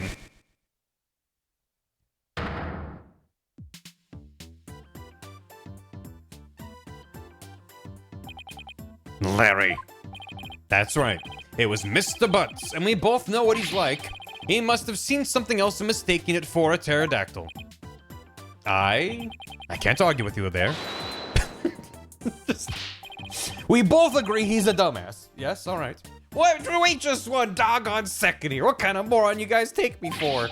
I saw with my own eyes a pterodactyl flew right by the window, I tell you. I have the sharp eyes of an artist. Don't you believe me? No. Nick? Nope. Some friends you guys are. What about the judge? You believe me, right, Your Honor? I'm sorry, but I'm afraid you need to leave this courtroom. Bailiff, if you would. Yes. Come on, buddy, let's go. Why doesn't anybody believe me? Very satisfying. Don't take it personally, Larry. I know you're just being, well, you. Now then, so you're saying that what Mr. Butts really saw bears some relation to what was outside the airship at the time of the murder? Yes, Your Honor. At least I think it does. What this pterodactyl really is will prove the airship was anchored at the mooring dock. It had better anyways. If it doesn't, my whole argument's a bust. If you're that confident about it, then please go ahead and tell us what it really was. Yes, Your Honor. Good. I was like, if they don't show me this image, I won't know what to do. What could that pterodactyl have actually been? What could it be? It was actually this dog. He jumped past the window. Take that! That's what the pterodactyl really was? Yes. Don't you see it, Your Honor? No, quite frankly, I don't. He was wearing a little outfit. It was adorable. Sorry, Nick. I'm afraid I don't see it either. Damn. It's unanimous, then. None of us understand what it is you're driving at, Mr. Wright. In that case, I assume we're all in agreement regarding the penalty for such a blunder. My blunder? I better take a really good look before I answer again. I got blundered. What could it have actually been? There's just no way to know, chat. I think I need help. I've been stumped ever since I first saw this. Take that! I don't know. I'm just gonna randomly point at part of the screen. I have no idea. Please take a good look at the sign. At the sign? It appears to have been broken and then repaired. What does the sign have to do with the pterodactyl? Please focus on this part of the sign, if you would. All the rest areas. Why are there two of them so near each other? I don't know. It's suspicious. Ferris wheel. Another rest area. Tourist docks. Rainbow Museum. Well, the part that broke off and got reattached would have booted. How about if we turn it like this? Wow. Oh, that shape! It's the pterodactyl in the drawing! We did it. What Mr. Butts actually saw was this chunk as it was being blown through the air by wind. Oh. Yeah, because that was one thing where I was like, that seems to be kind of low to the ground. Eye level for a person walking by. How did you see that out of a window? On the day of the murder, there were some heavy winds in the area of the mooring dock, but it's hard to imagine that this sign would make it up as high as an airship would fly. Suspiciously pterodactyl-shaped lake. It's not a natural lake. That means the flying chapel must have been anchored at the mooring dock that night. Isn't that right, Mr. Sprocket? Objection! It was a crane. Trendy game. That's more than enough of this power of love nonsense, you pop culture junkie. Present all the proof you want, but your argument is based far too much in conjecture. Why don't we return to reality now? What do you mean, too much conjecture? Even if the airship wasn't flying, that alone doesn't prove the witness went along the wall. True, even now it's no more than a possibility. Then how do you propose Mr. Sprocket got to the Vista deck, Mr. Edgeworth? I noticed something as I went over the evidence. Please take a look at this hold entry record. What about it? I don't see Mr. Sprocket listed on here anywhere. Don't you remember? In yesterday's session, we had a very similar kind of argument. Did we? Yeah, I remember. Honestly, Mr. Wright, are you going senile already? We talked about Larry Butts using the defendant's keycard to enter the hold. We did talk about that, didn't we? In other words, even if a person's name isn't on the record, it's still possible for that person to have entered by using someone else's card. Are there any security cameras on the ship? Mr. Sprocket, you entered the hold with Mr. Nickety, didn't you? I did. What? Why didn't you tell us that in the first place? Pierce is indispensable. I didn't want to mention him unnecessarily and risk having him wrongly accused. Uh-huh. What about correctly accused? I couldn't do without him. Mr. Sprocket, I ask that you testify in greater detail about your movements that night. Security cameras are not steampunk. Or regular punk, for that matter. The truth! The truth is, I went to the Vista deck with Pierce. That's why my name doesn't appear on the hold entry record. I was badly injured from being stabbed, but I was frantic. By the time we reached the scene, it was all over. So there were 4 people at the scene of the crime. Well, this doesn't help me one bit. Mr. Sprocket, you've concealed information from us time and time again. Who do you think you are, treating this court of law with such a reverence? That being said, I do appreciate the testimony you gave just now. You're welcome. Thanks to you, we now know why your name doesn't appear on the entry record. Now, there are no more inconsistencies in the witness's testimony. That's Mr. Edgeworth for you. He never leaves a loose end dangling. You okay, Nick? I wouldn't exactly call the situation okay. Somehow I'll have to coax the information we need for an opening out of him. If I even can, that is. The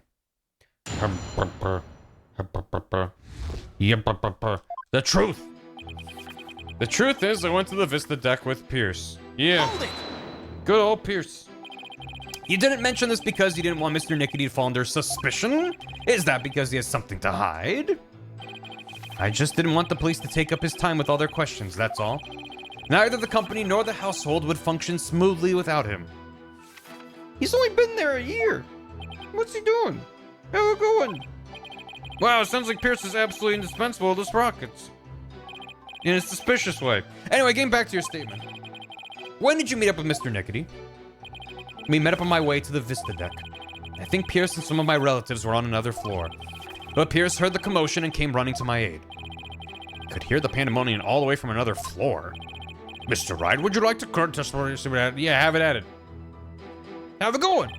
Thanks for stopping by. Please, Your Honor. Very well.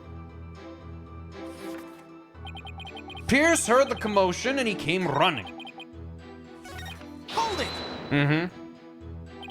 Did Mr. Nickety come alone? I believe some of his subordinates were with him, but I don't remember exactly how many. You may say there were others, but seeing how they pulled that second reception off, can't completely trust anything he has to say either. I see. So you, Mr. Nickety, and a few others headed to the Vista deck. This story keeps changing so much. Is that right? That's right. Is it? Is it though? That's why my name doesn't appear on the record. Hold it! Your name doesn't appear on the hold entry record because you entered with Mr. Nickety using his key card. That's right. So I guess the hold entry record doesn't matter as much as we thought. But now that Soren's saying he was with Pierce and a few others, it's pretty tough to refute that statement. What's the matter, Mr. Wright? Cat got your tongue? Did you finally realize there's no point in continuing this trial any longer? Of course not. I'll wipe that smug look off your face. Mr. Sprocket, please continue. Entire country of crying up there. I was badly injured for being stabbed, but I was frantic. Speaking of your injury, how are you doing now? The knife wound is deep and continues to throb with pain. Fortunately, my internal organs were spared, but one wrong move would have spelled the end for me there. Even so, I've seen you up and about all over the place since the incident. I'm only following my doctor's orders to perform some daily light exercises? With a deep stab wound to the gut? That's still healing? Really? Who's your doctor? Mr. Wright, would you like Mr. Sprocket's statement about his condition added to his testimony? Not that it appears especially relevant. Yeah, have it added. Crunches. Just some light crunches. Yes, Your Honor, I'd like to have it added to his testimony. I see, very well. What'd I miss? I don't know. The knife wound is deep and continues to throb with pain. Hold it! The pain. Your injury was really that deep. Luckily, it missed my internal organs, otherwise I wouldn't be alive right now. According to his doctor, his injury will take about 3 weeks to heal. There's no way someone with that kind of injury could have gone along the outside wall. But he might have been able to with the burst of adrenaline brought on by the pain and the power of love. Adrenaline, is that your answer for everything? Yes. In a court of law, the only thing that matters is evidence, not rampant speculation. At least admit it's scientific rampant speculation. Words can happen if you allow. May I continue? No. Yes. Yeah, sure. 3 weeks to recover from a deep stab wound. Yeah, I don't know. By the time we reached the scene, it was all over. So you still insist you reached the Vista deck after the murder had occurred? Is that correct? Yes, that's right. Ellen must have killed him. There's no other explanation.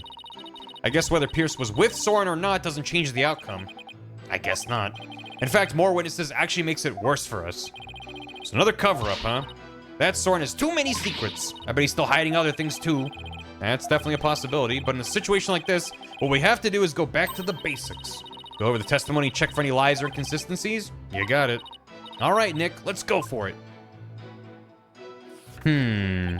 What's the problem then? What's the problem then? So he went to the deck with Pierce. Here the commotion came running. So why would that be a problem?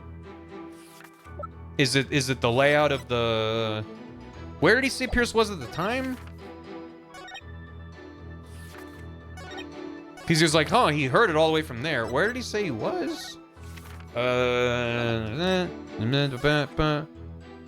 Was he in the hold? He went into them, into their with. Went them into the hold. The thing, other thing. Yeah, we'll get to that. We did learn that he's left-handed, and it's a right-handed note. The thing, other thing. Yeah. Drawing Larry made. The hold. These are Henschel signs being hit twice. What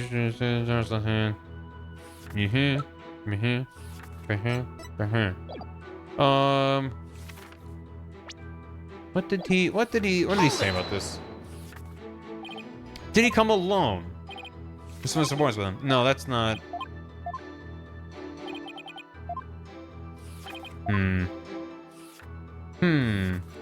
In the hole. You belong. Especially injured, but I was frantic. The knife was deep because it threw out the pain. There's only stands all over.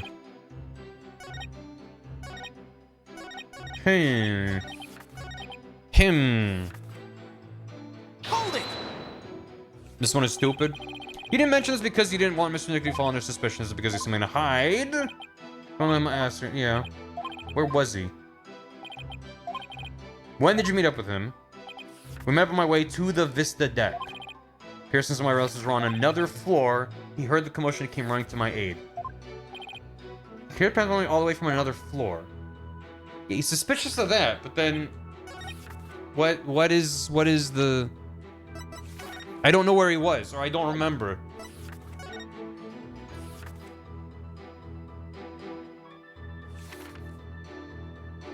I don't know. It immediately stood out to me. It's sometimes my brain is like a record skipping, a needle skipping on a record, and then I'm just like, what did I miss? I'm just gonna throw this out and not get it right. Yeah, okay. All right. Will it say something anytime soon? No. Listen, I'm just kind of... It's not speaking up at all, is it? Maybe it's being shy? Your evidence has said nothing at all, but your choice of tactics speaks volumes about you. Even I knew that wasn't a very smart move. Hey, thanks. Hey, thanks. Let me cook. The oven's off, but let me cook. Is this the problem? That's not what I didn't... hit the wrong button. We visited the deck, right? That's right. Plus one of the 2 additional testimonies we got. Well, that's usually the case, and that's why whenever it's like, you got 2 new things, I'm like, well, which one is it? And also, I forgot which one was added. Was it this one? The knife wound is quite deep, continues to throb with pain. Was that the one that was added? I don't remember. That was the new one? The new one? So what would be the issue with that? Is that there's blood on the lift? So why would there be that much blood on the lift? Maybe I'm forgetting the timeline of what his story is. Objection! Okay. Would you care to tell this court what % sure you are of your claim? I'm 100, 80-ish. 50. Good. A plane-shaped knife? We have any knife and evidence, do we? Well, we don't. It's not the knife. It's the, Wait, is that what he said? He said knife. God damn it. God damn it. God damn it. Objection! God damn it. Just... I guess that's just poo brain. I was like, yeah, knife wound, fine, knife wound, absolutely fine. Did not think twice about it. Mr. Sprocket, you just said your injury's a knife wound, didn't you? But the weapon you were stabbed with was this candelabra. A fact I know you're quite aware of. Mm-hmm. Very well, this is what I heard directly from Soren himself. As surmised, he was stabbed by Gloomsbury the day of the murder, happened after the first wedding reception. He's gonna get you. The happy couple was in the reception hall when suddenly Gloomsbury appeared. In the reception hall. He attacked Miss Ellen and tried to take her away. He was supposed to try to stop him, was found in a struggle. This is when he was stabbed with the candelabra. So then how did all of his blood get into the hold in the first place if that's where he got stabbed? Whatever, it's fine. It's fine. Him saying knife wound immediately stuck out to me. Yep, and it didn't stick out to me, which meant I was completely not looking in the right place. It must have been a simple memory slip that made him misspeak. Happens to everyone. It has nothing to do with the case. What if it does have everything? That's not a perspective image, he just has yaoi hands. Oh. You must be pretty desperate to point out something so minute. Yeah. I have to agree, Mr. Wright. You hardly need to make such a big deal over such a tiny mistake. But I contend that it's an important inconsistency. Besides, I couldn't find anything else. This is the only thing I have to go after. And I say it's not important. Now, let's not waste any more time on this matter. I agree. Everybody has a little memory lapse every now and then. Chat. It's called poo brain. It's a normal, natural condition. But, Your Honor, please let me explain. But can you? Can you really explain to this court what makes this slip so important? Yes, I can, Your Honor. After all, it was Soren himself who told Pierce he'd been stabbed by a candelabra. This is more than a simple memory slip. There has to be some kind of reason for it. Well, Mr. Wright, please explain why the witness's slip of the tongue is so important. The point to focus on here is why the witness would mistake the weapon used to stab him. Think carefully, Phoenix. This could very well change the course of the trial. So why did the witness make that mistake, Mr. Wright? He identified the wrong weapon used against him because he misspoke. He's covering for someone. He has no memory of it. Yeah. I know it. I mean, it made sense. He misspoke. He simply misspoke. Exactly, that's what I've been saying all along. It doesn't matter in the least that he named the wrong weapon. Wait. I didn't mean to say he misspoke. It looks like you're the one who misspoke, Mr. Wright. I misspoke when I said that he misspoke. And make no mistake, this penalty is quite intentional. What happened to letting small slips of the tongue slide? He identified he's covering for someone. It's the power of love, Your Honor. He's trying to cover for someone. He is? And who might that be? Well, Mr. Gloomsbury, baby. Objection! Blep. 53 months. I don't think so. Why would Mr. Sprocket try to cover for the man who stabbed him? And regardless of the weapon, the fact remains Mr. Gloomsbury stabbed the witness. Exactly, Mr. Edgeworth. Yeah, sorry, Nick, but I have to agree. I guess that makes sense. Too bad there's no one to cover for you, Mr. Wright. Yeah, I wouldn't mind having someone cover for me every once in a while. Oh well, can't lose heart now. Like some sort of like Apollo justice. Could help cover for us when we're like, boy, this trial seems tough, hey?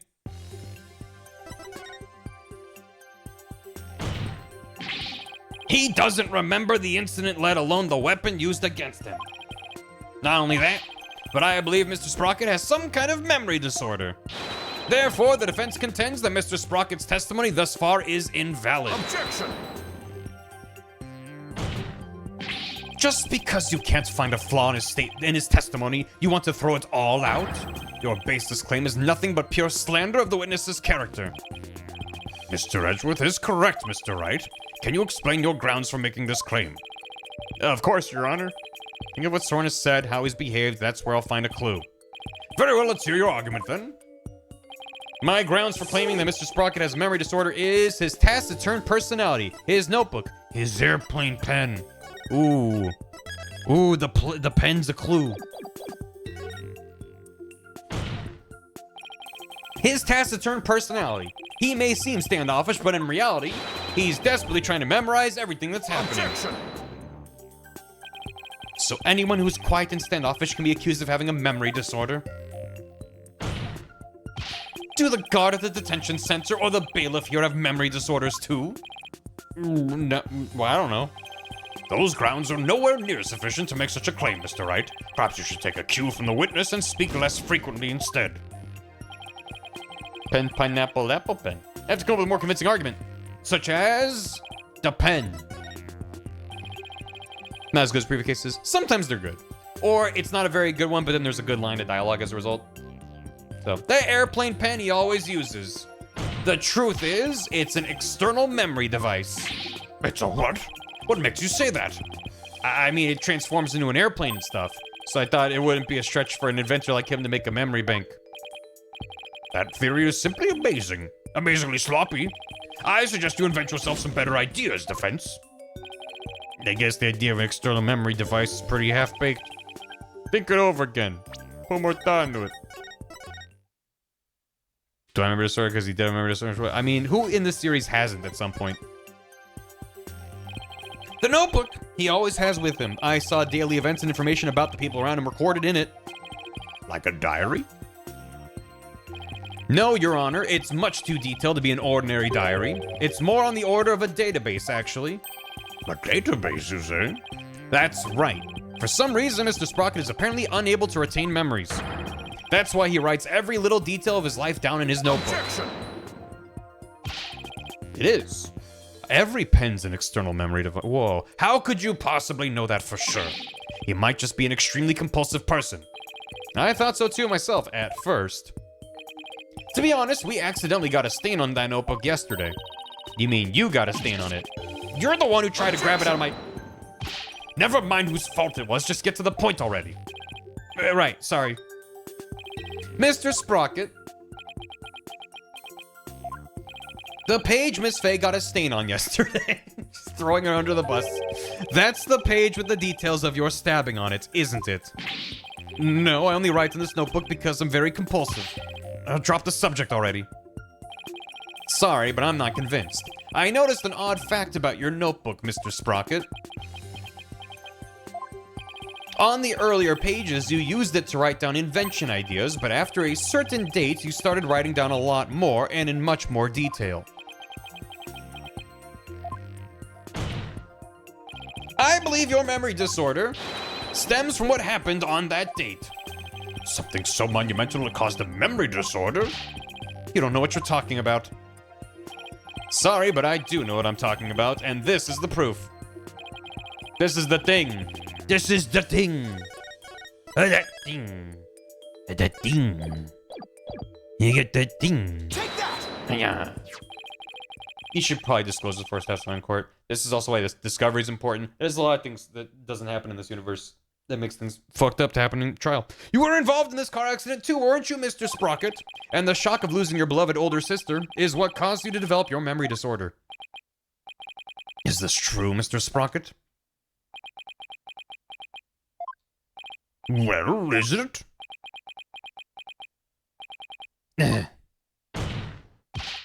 I feel bad about this entire case. It's true. That accident did something to my mind. What? Ever since that day, every time I go to sleep, I lose my memories. The 51st dates timeline is real. I was thinking Memento and someone in chat said 51st dates. And it's closer to that. And when I wake up, the most recent thing I can remember is the day I lost my sister. It's as if I'm constantly going back in time. What? 50 case threes. That's truly tragic. An inconsolable time traveler who goes back in time whenever he goes to sleep. Besides, time travelers do exist, you know. But you wouldn't understand. No. He's the thing. So that's what Sora meant. He was talking about himself. The reactions of the people around me each time I woke made me aware of my condition. That's why I decided to write everything down in my notebook so I could move forward. So the only memories you have since that day are the ones written in that notebook. That's right. And since the page about your stabbing got stained, you couldn't read from it, could you? Yeah, it's fucked up of us to have done to you. There's just one more thing I'd like you to clarify for me, Mr. Sprocket. Exactly what are your feelings towards the victim? Mr. Sprocket's feelings towards Dumas Gloomsbury? That's right, Your Honor. The witness said that every time he wakes up from sleep, his mind goes back to the day his sister died. Mr. Wright, you can't mean... Mr. Sprocket! Your pent-up feelings of anger and resentment towards Mr. Gloomsbury for the accident were renewed each and every time you woke, were they not? He woke? He does have a rainbow on his patch. But you couldn't take it anymore, so you turned to murder, isn't that right? What? Mr. Wright, are you saying that the witness murdered Mr. Bloomsbury for revenge? Well, Mr. Sprocket... Pay for the tip, Mr. Crackles.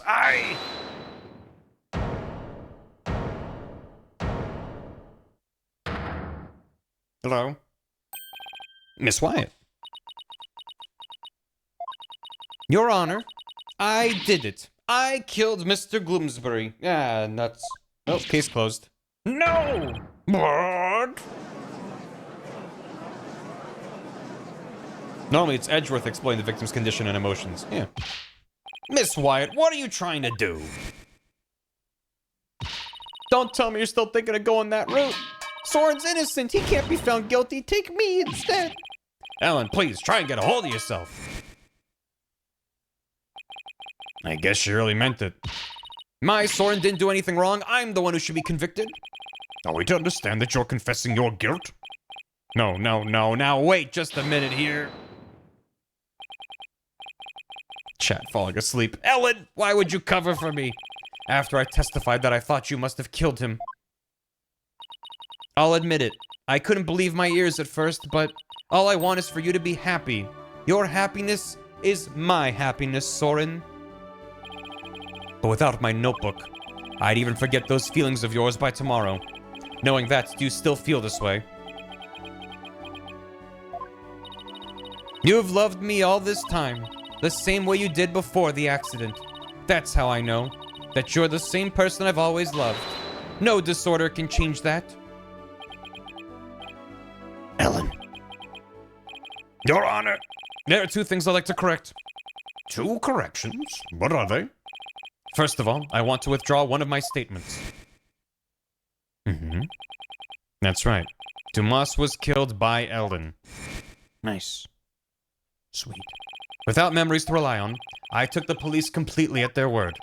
You can't be serious. So that means Soren never really doubted Ellen in the first place, did he, Nick? Ellen really does love Soren with all her heart. But in order to save her, I'll still have to go after Soren. Hope you can forgive me, Ellen. And what is your other correction, Mr. Sprocket?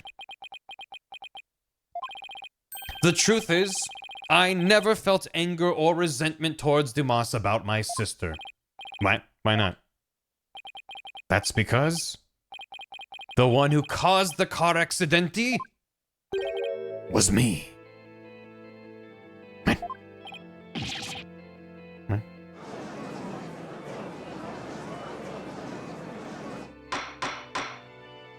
Order in the court. Please continue, Mr. Sprocket. I was gonna say, Shiv said leg gaps. Thank you. I'm the one who killed my sister. To protect my career and my future, my father made Dumas take the blame in exchange for money and the position of lead servant. That's fucked up.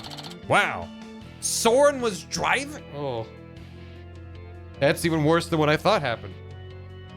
I thought Dumas just set it up. Okay. Wow. Okay.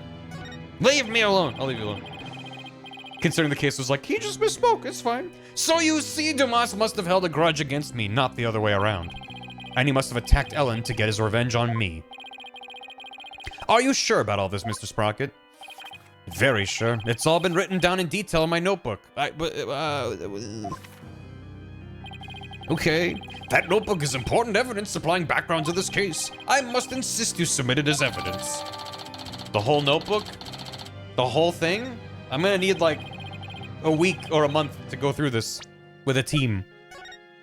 So I'm writing nothing but ideas for his inventions until March 8th, when he abruptly began to chronicle the events of each day in excruciating detail. Details of the day of the murder have been rendered illegible by a bloodstain, thanks to Maya and only Maya. Great. What if someone else wrote in it? That's what we need to know. Does he recognize his own handwriting? And if so, can anyone else forge it? Or... Laura said I turned a murder, but that's just not true. It is true that my older sister and Dumas are both dead because of me and my negligence. I just glanced through Mr. Sprocket's notebook. This is why an actual trial can't bring in evidence after discovery. Yeah, but for many reasons. For many reasons. That's one of many, but yes. I wasn't able to read the part about when he was stabbed due to the bloodstain, but what's written here about his sister's car accident is exactly as he stated. So he's been walking around this whole time with incriminating evidence against him. That's a choice. I mean, Your Honor, as long as it matches what's written in that notebook, can we still take the witness's testimony as valid in spite of his memory disorder? Yes, I believe we can. I understand now that the witness's memory is in disarray. But if what Mr. Sprocket himself wrote in this notebook is true, if someone else didn't fuck with it and taking advantage of his situation, then that means by the time Mr. Sprocket's party reached the scene, the victim had already been killed. That if is doing a lot of heavy lifting. Edgeworth's right. I'm still in the same bind as before. But should I really simply accept the contents of the notebook as a substitute for Soren's memory? Well, Mr. Wright, what do you think? Will you accept Mr. Sprocket's notebook as an official representation of his memories? Will I accept his notebook as an official representation of his memories? Of course. Why not? Your Honor, I can accept Mr. Sprocket's notebook as... Nick, are you sure about that? Not really. I mean, I already don't like where this is going. Your Honor, the defense requests a timeout. There are no timeouts in a court of law. This isn't some kind of superb owl. Give me your answer and no dawdling. This is an important point. I need to be careful in how I answer. Will I accept? No. Time him out. Wait a minute, Your Honor. The defense requests a chance to examine the notebook to see if it's trustworthy. Very well, but be quick about it. Chop, chop. So how should we examine it? Well, we should look at it from all different angles to see if there's anything sus. But physically look at it? Physically look at it.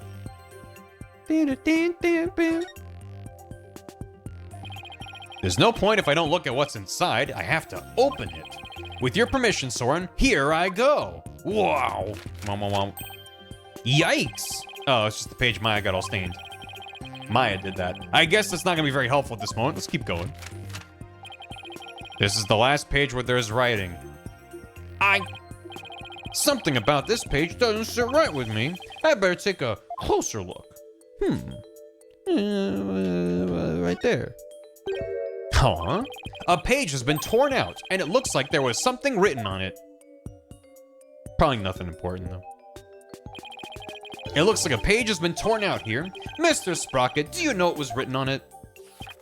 Oh, that. I often tear out a page when I write somebody a note. I probably wrote something down for somebody, tore it out, and gave it to them. He does do that. That is true. Also of note is the fact that he's right-handed. Oh yeah! That solves that, then. Objection! Wait a minute. We can't ignore the possibility that something important was written on that page. But now the page has been torn out. How can we determine what was written there? Edgeworth is right-handed. Is that a euphemism? Well... +2. So let's see. To find out what was written in the notebook, we should... hold it up to the light. Heat it with a lighter. Use fingerprint powder.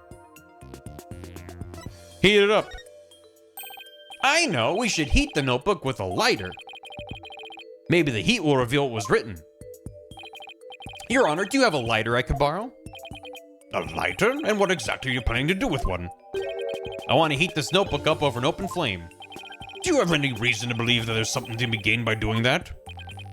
Well, it's just a hunch, Your Honor, but... I won't let you take a lighter to evidence over some simple hunch. Have some sense, Mr. Wright. The judge is right. Setting the notebook on fire would be a disaster.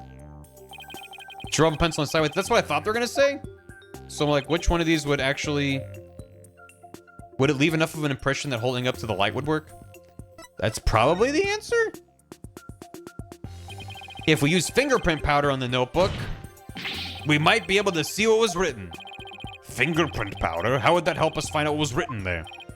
Well, if the writing left indentations on the blank page behind it, finger powder could make those small indentations visible.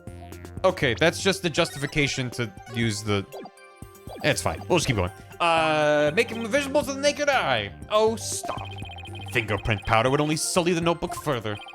Mr. Wright, if you use the powder and still don't find anything, then you must accept the notebook as representation of the witness's memories. Oh yeah, we did do that. All right, Your Honor, I understand. It's a journal, not an orb. If I don't find anything, it's all over anyway. Powder, don't fail me now. The reason why is they already had the fingerprinting mechanic in the game, so they could just reuse it. To find out we can see what was written. First, I'll apply some powder, and then hapu. Fu, and then analyze, and then point. Meh, pe. Put,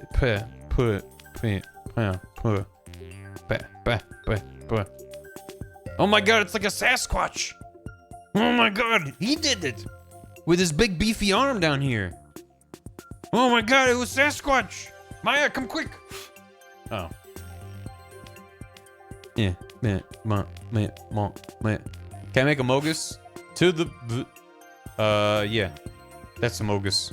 Viewed from above. Wait, there's the backpack. Man. Oh, I got... Oh, okay. That's why it was more zoomed in. Dumas took Ellen to the Vista deck. Analyze it, and confirm. Looks like I didn't get quite enough fingerprint powder on the page.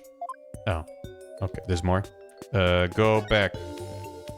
Maybe down here. Yeah, definitely down here.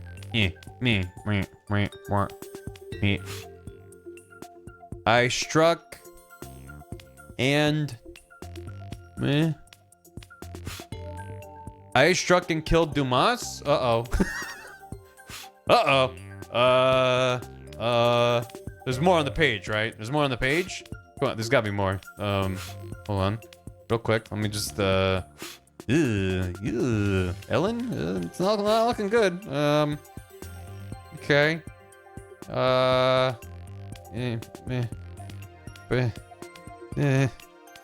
on. There's gotta be something else, right? I didn't get enough? What do you mean I didn't get enough? It says I struck and killed Dumas. This is huge. Okay, I guess he doesn't care about the top part. I struck and killed Dumas. What can't fingerprint powder do? That's what's written on the torn out page. Does that match his handwriting though? I don't believe it. There has to be some kind of mistake. Sortin would never, could never. Miss Wyatt. She fell over with all of her pots and pans, and it went. Bailiff, please get the defendant to the infirmary at once. She's fine. Apparently, the defendant's got too worked up. She's resting in the infirmary as we speak. She is wearing a corset and has been for 3 days now? Now then, please continue, Mr. Wright.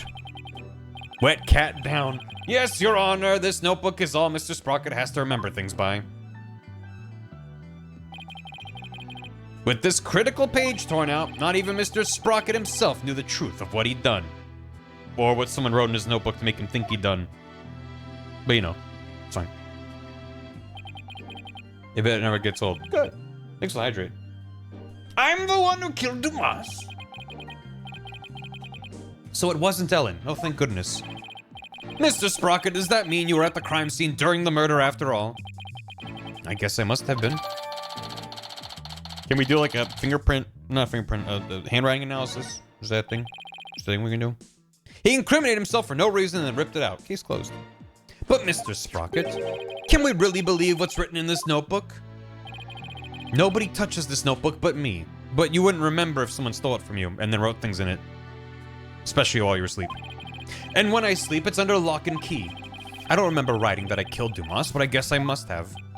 Well, now that we have a confession, I'm afraid I must render my verdict. Of all the... Yes, Your Honor. Please give your ruling now while Ellen is asleep. I want the woman I love to be set free as soon as possible. Soren really does love Ellen after all, doesn't he? Never gave it to the butler. Nope. So this is how it ends, but is that how it really went down? Is there really no way for them to both be happy? Well, I know we should consider anything written in the notebook to be the truth, but still... I myself wrote of the crime in my notebook. What if it is his handwriting, but he was forced to write it under duress? Like, there's so many different things that could explain that. No further proof is necessary. Soren himself wrote it. Wait a minute. Very well. I will now give my verdict. I'm gonna bang my hammer. Bonk, bonk. Ellen's about to be found not guilty and Soren will be convicted for the crime instead, and yet, am I really ready for the judge to give his ruling? Absolutely. Yep. If the judge declares his verdict now, Ellen will be found not guilty. As her defense lawyer, that's my job, to prove her innocence. Still, will this verdict really make Ellen happy? Not when there's still one more avenue left to explore. This court finds the defendant, Ellen Your Honor, there's still something that bothers me about that notebook. Oh, is there? What are you doing, Mr. Wright? All you have to do is keep quiet and your client's a free woman. I know, but I think there might be more to this case than meets the eye. I'm not quite sure, but I think there still might be a way. A way for Ellen and Soren to be happy. What do you mean by more than meets the eye, Mr. Wright? Transformers, Your Honor. Optimus Prime was not seen at the scene of the crime. Because he was transformed into the blimp itself. I believe the question here, Your Honor, should be, why was the incriminating page torn out in the first place? Why, to destroy the evidence, I would imagine. But removing it from the notebook is the same as removing it from Mr. Sprocket's memory. Which means he wouldn't have been able to trick the police if he came under suspicion. Maybe he was going for like a Death Note, Kira, Galaxy Brain move, 5D chess. And he was deliberately fucking with his own memories to set himself up. Never mind. No! If he wanted to cover up his crime, he would have to remember that he had done it. Just what are you getting at with this line of inquiry, Mr. Wright? Just as plain. All Keikaku. Decision was feel weirdly written in this case. It was like the last case, it was just, yeah, and there's also been a couple times in the trial where he's just like, yeah. It feels a little bit sloppy. Yeah, please explain it so we can all understand. Yes, Your Honor. The page was torn out of the notebook because he wanted to forget what happened. It was torn out by accident. Somebody else tore it out. Yeah, you want to forget. You want to forget. Mr. Sprocket wanted to forget all about this incident. Are you claiming Mr. Sprocket tore out the page himself? That's right, Your Honor. But you just said a moment ago that Mr. Sprocket wouldn't do that. Objection. I didn't expect one of those from the judge. Can't have a contradiction between my own claims, so I better be more careful. It was torn out by accident. The page must have been torn out by accidenti. Mr. Wright, earlier both you and Mr. Sprocket were talking about how important the notebook is. Therefore, do you really think Mr. Sprocket would allow it to fall so easily to such abuse?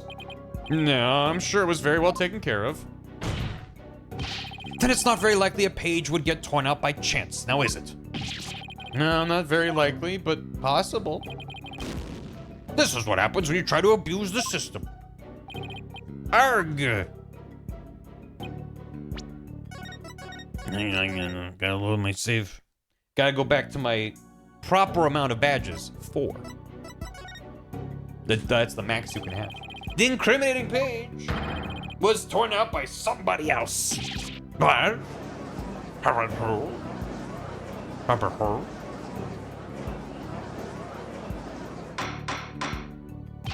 Time heist order! Are you claiming a third person interfered with the notebook? It's not all that surprising if you consider what's happened up until now. After both the car accident and the murder of Dumas Gloomsbury, There was always a cover-up not far behind. But I had my notebook with me at all times. Did you? Because I remember you were in a panic yesterday because you couldn't find it. That's true. So who orchestrated this particular cover-up, Mr. Wright? Severay, thanks for the prime. If we think back over the course of the trial, it's pretty easy to guess. The one who may have tried to tamper with Soren's memories is Maya. It's Maya. It was her all along. I doubted her from the start. Lock her up and throw away the key. Take that! The one who tampered with the notebook in order to manipulate Mr. Sprocket's memory is Pierce Nickety. Probably good though.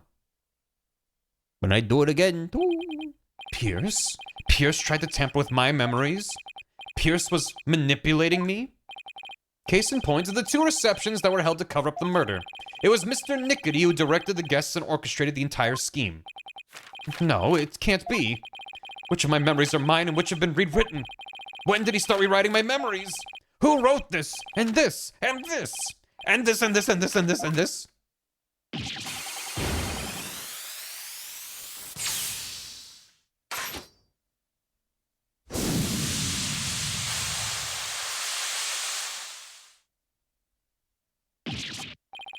He took off.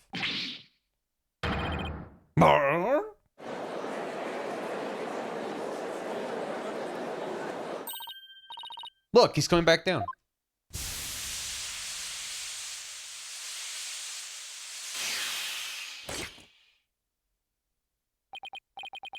My memories. Ellen. Mr. Sprocket!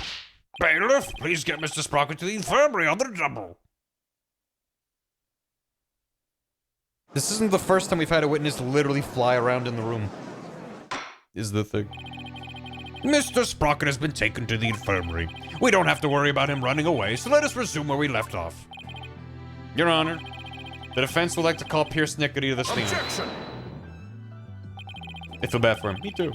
We already know he carried out the cover-up to protect the company and Mr. Sprocket. What more do you want from him? The helicopter drone count? Yeah, let's say it counts. This time it's different. The notebook, or rather, Mr. Sprocket's memories have been tampered with. I was thinking about, the old man Yuri.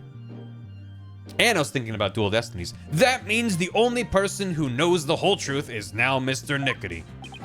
Don't tell me, are you actually trying to drum up a third suspect in order to exonerate the defendant and her groom?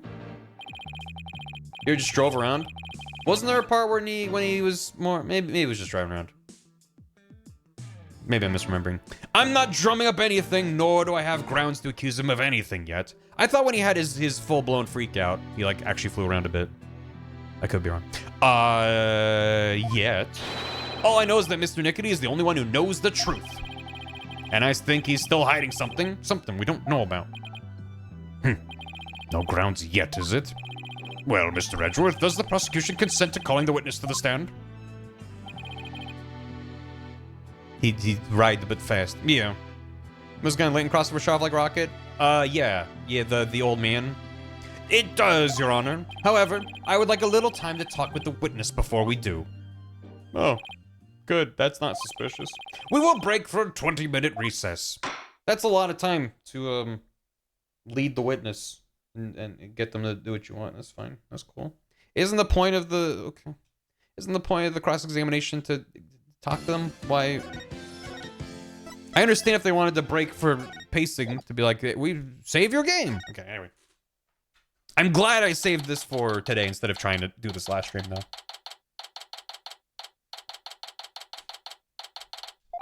Lobby number 3. Lucky number 3. Now we'll have to face Pierce on the stand. I'm not sure if I should be surprised or not. One thing's for sure, he won't be an easy adversary. So do you think Pierce did it? Too early to say anything at this point, but I do think he's still hiding something. Nick, why didn't you pin everything on Soren Loser back there? Looks like Larry still hasn't given up on Ellen. If this Pierce guy is the real bad guy, then Soren and my Ellie will live happily ever after together. Larry, that's not the kind of thing a decent human being says. Shame on you, Larry. Oh, boo-hoo. You think I don't know? I know I have to give up on my Ellie. I need that jacket. If anyone other than Larry was wearing it. But Nick, promise me you'll make her happy. She deserves a happily ever after. I'm sure Soren will make her happy once all this is said and done. The trial's about to resume, Mr. Wright. All right. You ready, Maya? Are you ready to Maya? Yep, let's go.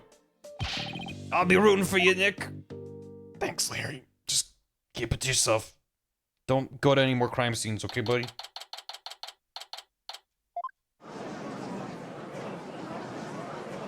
She ain't your Ellie, dickass. This court is now back in session again. Witness, please take the stand. Who could it be? It's probably Gumshoe. Miss Gumshoe. Please state your name and occupation. Still the same shitbag. Yeah. My name is Pierce. Nickety. I am the Sprocket family butler. Emphasis on the butt. Let's get straight to the point, Mr. Nickety. Someone tore out a page from Mr. Sprocket's notebook to manipulate his memories. Miss Gumshoe. How many times have been sent to the infirmary in this game? And I think it's 5. It's definitely been a huge uptick compared to previous games, it seems. And that person was you, wasn't it? Wasn't it? Wasn't it? Was it? Wasn't it? That is correct. What about it? Well, that was easy. So why did you do it? Why did you tamper with Mr. Sprocket's notebook? Please allow me to explain. It pains me to do this, but I will tell you the truth. It pains you? That is correct. For my testimony will go against Master Soren's wishes. Soren's wishes, what's he talking about? He's a sly one. This Pierce. Why I tore out the page. Just reminds me of Myst. All this talk of pages. You must bring me the page. I rushed to the Vista deck, but the crime had already been committed. I saw Miss Ellen and Gloomsbury collapsed and Master Soren writing in his notebook. Master Soren said to me, I'll take the blame for the murder, so please take care of Ellen.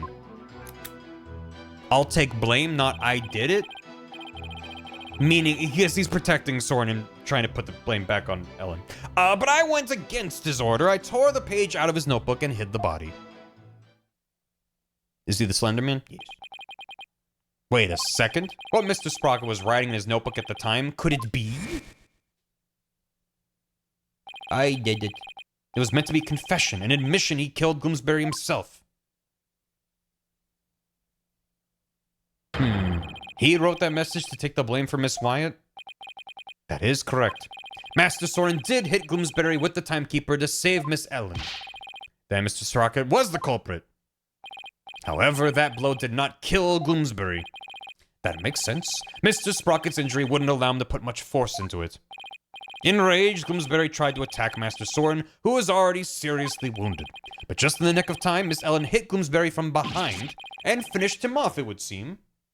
So it was it was defense of another guy, but that's not premeditated. That's actually good. That's actually good for us, right? So the one who inflicted the fatal blow was the defendant. Yes, that is correct. But Master Soren tried to take all of the blame onto himself. No way. This is pretty bad, Nick. Is it? Pretty bad's an understatement. Well, Mr. Wright, it seems your decision to call for Mr. Nickety has backfired. For the true culprit behind the case remains the defendant, Ellen Wyatt. I thought the whole point was that they can't claim self-defense because she bonked him on the head once, he's out, bonked him a second time while he was unconscious, he was killed. And the second bonk was the bad bonk. Now he's saying that Soren bonked him once and he went, "Rarg, I'm gonna get you now," and then Ellen bonked him and then that killed him. Doesn't that drastically change the nature of the case? Does that not change it? How long have I been playing the series? Long enough to know better. Could this get any worse? But Pierce was involved in the cover-up plot, and I bet he still has something to hide. But the point is that Pierce is lying. I guess so. I mean, obviously he's lying. Obviously he's hiding about what happened, but why I tore the page?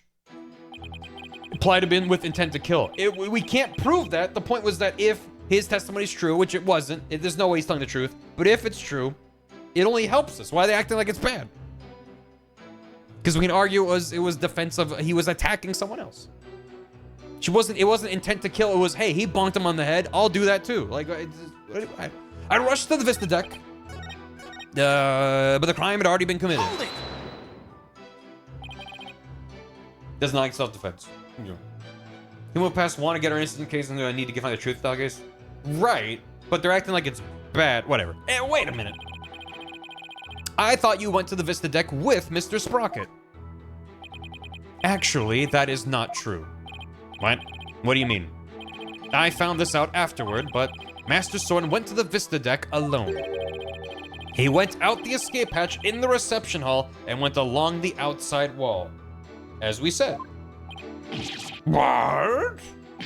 You can't be serious. You mean Mr. Wright's addle-pated guess was actually correct? What a good word. What's with the addle-pated? I suppose truth really is stranger than fiction. He already hurt someone with the else intended kill. Even the second bonk can be justified in a situation like that. That's why this case is a mess. No, Mr. Nickety. When you got to the scene, you saw Mr. Gloomsbury, Miss Wyatt, and Mr. Sprocket. Is that right? And there were 5 or 6 other people there. That is exactly right. There was also a live band performing in the corner. I saw Miss Ellen and Gloomsbury collapse and Soren writing in his notebook. Hold it. Addle-pated jeans? So when you and your group arrived at the Vista deck, the murder had already been committed? That is correct. Gloomsbury had already been struck.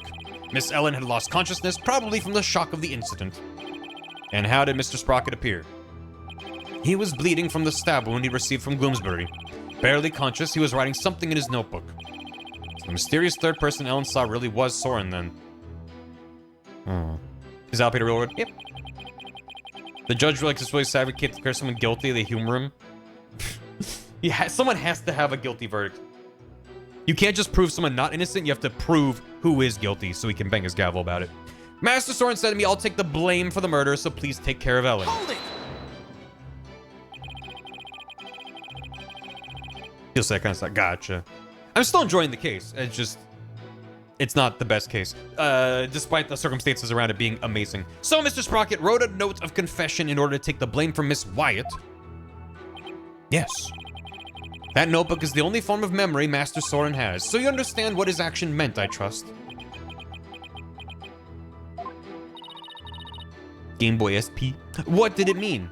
To Soren, everything in the notebook is true. So Soren tried to take the blame by altering his own memory to make himself think he did it. No. Master Soren truly loves Miss Ellen. It must have been love that made him do that. Power of love. But I went against his order. I tore the page out of his notebook and hid the body. Hold it. Blood Street's getting a little bit muddled. A little bit. Mr. Nickety, would you please tell this court about that in more detail? That you say? Which part do you mean, Mr. Wright? Could you be more specific? All right. Oh, God. Don't ever said. Hiding the body or tearing out the page? Give me the page first. Why did you go against Mr. Sprocket's order and tear out the page? Yeah. That is a silly question, as I told you before. Disposing of anything that may harm the Sprocket family's reputation is simply a part of my job. Right. You did say that before, didn't you? I tore the page out of the notebook in order to protect Master Soren. Mr. Wright, would you like that statement added to the witness's testimony? I gotta think about it. Hold on. Yeah, there's been a number of awkward zombie comics shared over the Ace Attorney. In conclusion, my client had an airtight alibi on the night of the murder.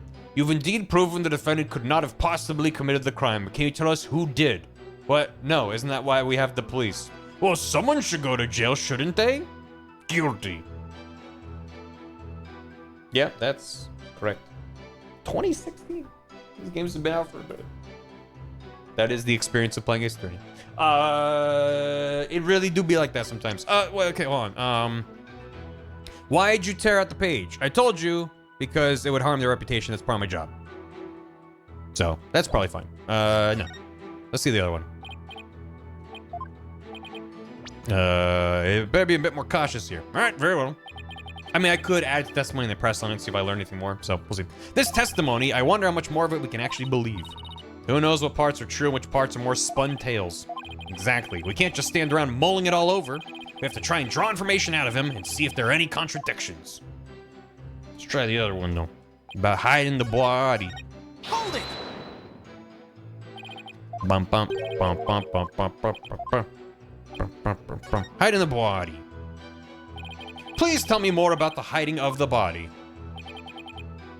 I'm still of the opinion that Dumas was alive when he was put in the thing. At the very least, the question remains of how did he get blood on his hand and on the valve crank door handle thing in the lantern. And if he was alive when he was put in there and tried to escape, how did he then die after that point? Very well, unless it was just blood loss. I don't know. After saying he would take the blame, Master Soren passed out. That's when I hid the body. I quickly took the lift down to the hold, where I hid Gloomsbury's still warm body in the spare peggable lantern. So it was you who hid the body, not the defendant? To think Mr. Butts would move the lantern containing the body to the reception hall, I did not see that coming. I don't blame you. Not even Larry can predict what Larry will do next. Maybe we should take another look at that lantern and evidence. Yeah, add to the testimony. Is there a reason why he's saying what he's saying couldn't have happened? In the hold, I hid the still warm body in the spare peggable lantern. Hold it! Peggable. It does sound like the word peggable, doesn't it? Why did you hide the body in the lantern? As I told you yesterday, it was to make it as though the murder never happened. But thanks to Mr. Butts, things did not turn out as planned. So holding the second wedding reception wasn't Mr. Sprocket's idea, but yours, wasn't it? It was all for Master Soren's sake and Sprocket Aviation. If I am accused of a crime for trying to cover up the incident, I shall accept it willingly. He really doesn't seem to even care about himself. So he's talking about the cover-up after the incident, huh? Right. That's information only somebody who was actually involved could know. So it might be a really important piece of testimony. I think so too. I'll have to tread carefully here. Did it happen while he had a stab wound? You're absolutely right, and what the... What? I already have a lot of questions about this stab wound, and I was thinking of re-looking at this photo.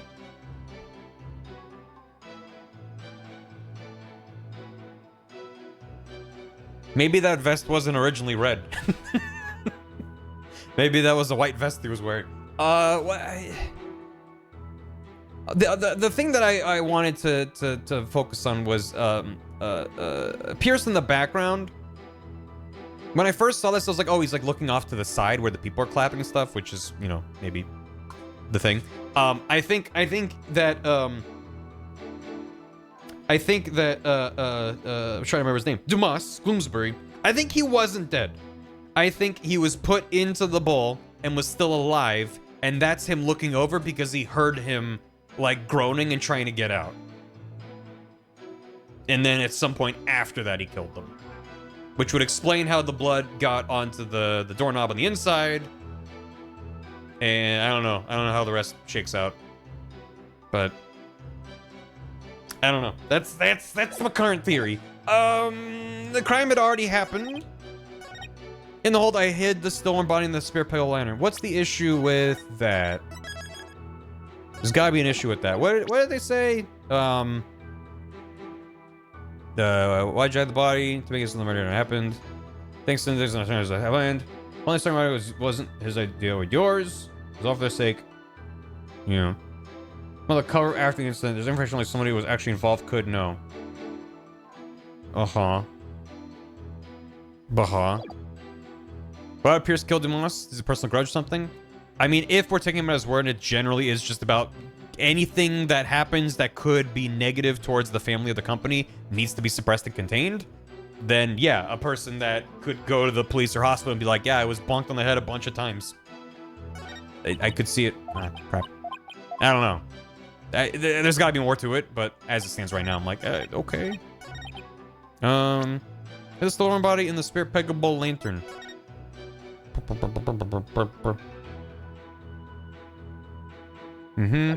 That's fine. I mean, presumably, that they went down. I was just thinking about the blood on the lift, if that's anything. The lamp on the front of both sides. Also, you said I should take another look at this.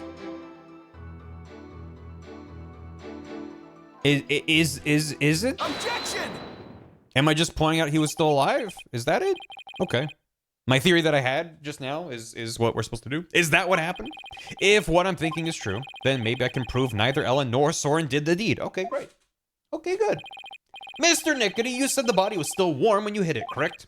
So then, what if Mr. Gloomsbury was still alive when you went to put his body inside the lantern? What? What? That's preposterous. No, it's quite posturous. It's quite post-posturous, actually.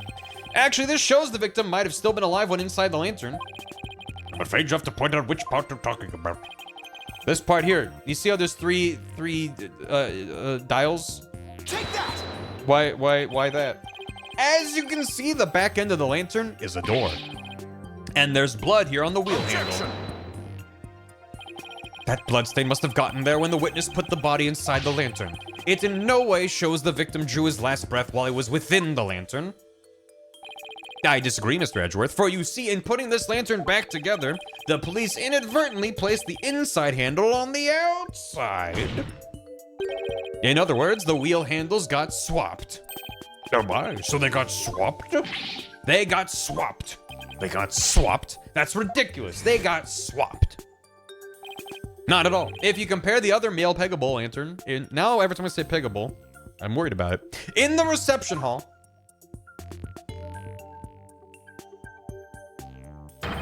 it's quite obvious the wheel handles were attached backwards. Just now, right now, a while ago. The detective in charge of the restoration will see me in my office later.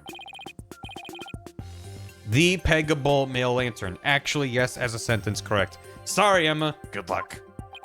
No, Emma. In that case, what does the bloodstain on the wheel handle mean? The bloodstain didn't get there by chance. When the victim was put inside the lantern, he was only unconscious, not dead. When he regained consciousness, he probably tried to get out of the lantern. So he grasped the inner wheel handle, and that's when the blood got on it. This proves the victim was still alive when he was inside the lantern. At the time, I was completely convinced Gloomsbury was dead. Had I checked more carefully, he might have survived. Unfortunate to be sure, but not significant enough to change the trial's outcome. No, it seems incredibly... They knocked out a dude and hit his body and then he died. That's negligence. At the very least. What do you mean? Again, I disagree, Mr. Edgeworth. It actually has a very significant impact on this case. The victim was struck by the defendant, then died from his injuries sometime later, which was preventable now, if they just fucking asked for help instead of hiding a body. There's nothing more to Objection! it. That's where you're wrong. Let's take another look at Mr. Gloomsbury's autopsy report, shall we? Please focus on the description of his injuries. It says 1 contusion found on the back of the head and 1 on the side. Yes, the one Mr. Sprocket gave him and the one Miss Wyatt delivered to finish him off. No, the defense would like to submit a different interpretation. A different interpretation? The victim was knocked unconscious by the first blow and then put into the lantern. This is what I was thinking. Then what about the lethal blow by the defendant the witness talked about? Yes, well, that didn't happen. After some time, when the victim regained consciousness and tried to get out of the lantern, that's when he received the second blow that finished him off. Taking into account the fact the victim was alive for a period after the first hit, and that he did receive a second blow to the head, it does seem entirely possible. And as long as the first blow didn't kill the victim instantly, then there's a possibility that someone other than Sprocket or Wyatt delivered the fatal blow. Objection! Go Boyds! Go Boyds! That's all you got. Birds? Even if there was a time lag between the 2 blows, prosecution's position doesn't change. What do you mean? It's elementary, Mr. Wright. After the reception, when the defendant was cleaning up the reception hall, the victim, who was supposed to be dead, suddenly came out of the lantern. The defendant grabbed the murder weapon, which was right there, and finished him off. That theory sounds awfully familiar. Of course it does, Your Honor, because it's exactly what I proposed at the very start. Let's throw into the void. Game just started. Okay. The second blow was inflicted by the defendant after all. I see.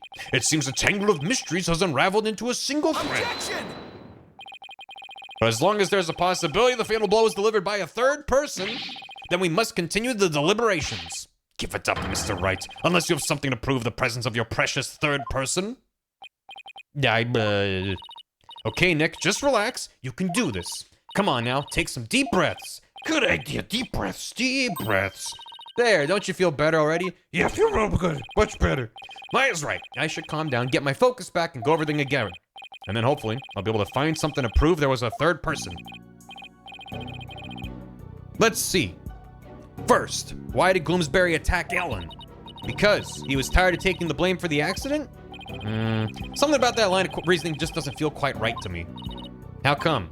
Well, if it's just a personal vendetta, he had already stabbed Soren, so why then was he so determined to go after Ellen? You're right, this whole thing feels too premeditated for a crime of passion. But Gloomsbury didn't seem to have a personal grudge against Ellen. If Gloomsbury didn't have a personal reason to attack Ellen, then... You've taken long enough, Mr. Wright. Now it's time for some action. What proof do you have that a third person was involved? All right, I'll show you. I'm not completely sure what I'm doing yet, but it looks like I'm out of time. This piece of evidence proves the involvement of a third person. Is it literally just the note they were just showing me? Take that! Because that'd be too easy. I get it now. They literally just popped that up, and I was like, that makes the most sense to present right now, but it feels like, why would they show it to me? But okay. Now I see why this note bothered me so much when I first saw it. It looks like a note outlining the Moida plot. That note was apparently written by the victim. Why would he feel the need to write instructions to himself like this? Hand-holding? I don't know, or like, making me second guess if that's the right answer? Your Honor, please take a look at this note. This is the victim's murder plan, right? It's definitely a murder plan, but what if Mr. Gloomsbury didn't write this note himself? What? Ha.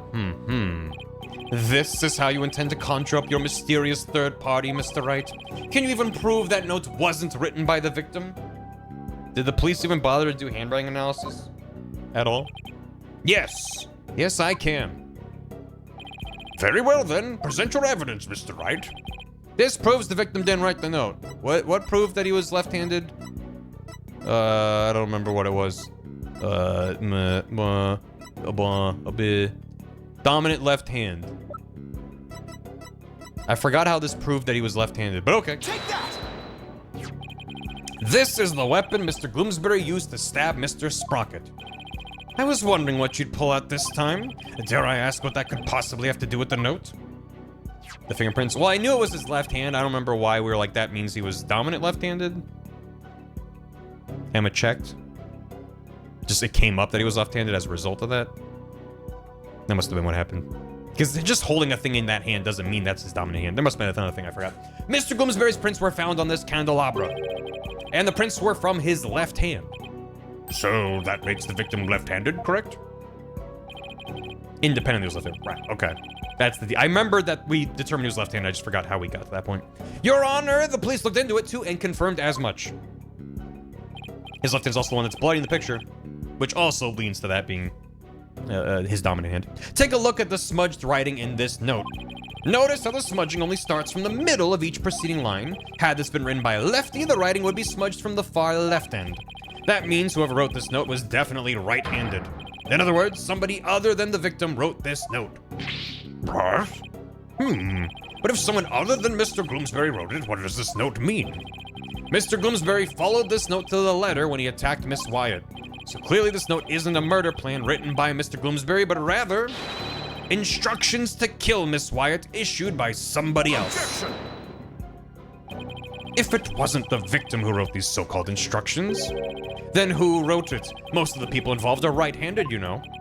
He is correct. The majority of the family and their employees who were on the airship are indeed right-handed. And he's actively hiding his right hand right now. Coincidence? I must say, that is a very rough and slipshod conjecture you've proposed.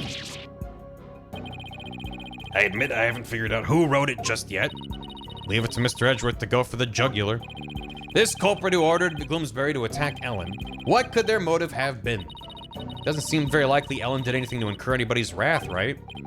Not too likely, anyway. In that case, it has to be about Soren. If somebody were to hold a grudge against Soren, what would it be about? That accident, I guess. I can understand if Gloomsbury felt resentful about having to take the blame. But the one who lost the most that accident was Soren's sister. She lost her life, after all. Soren suffered too, of course. He was crushed by losing somebody so precious to him. Somebody precious, huh? Soren's sister. There's one more person. Someone else who must hold a grudge against Soren. Did you figure something out? I think so. I think there's somebody else used Gloomsbury to try and get revenge against Soren.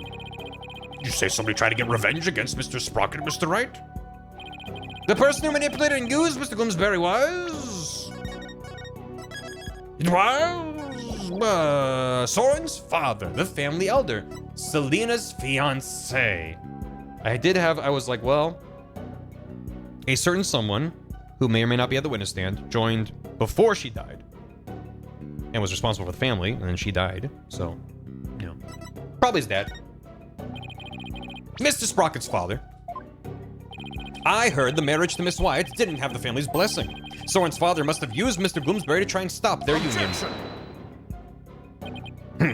Your thoughts are all over the place, Mr. Wright.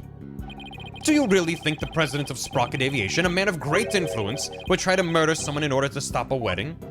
Yeah, actually. If he just wanted to stop the marriage, there were a multitude of other better ways. He's a drama queen, I don't know. He's got a good point. Mr. Edgeworth is right. It doesn't sound very plausible. And it's irresponsible to throw suspicion around without good reason, defense. Who could have been manipulating Gloomsbury? They was the family elder. The family elder? The family elder? Has this family elder person come up in the deliberations before? No, not really, Your Honor. But don't rich families like the Sprockets have somebody like that? Mr. Wright, you can't just make up people whenever you want. Heck, even I only get to handle penalties when necessary. No, that's not entirely true. Does that mean you penalize me more if you could? Yes.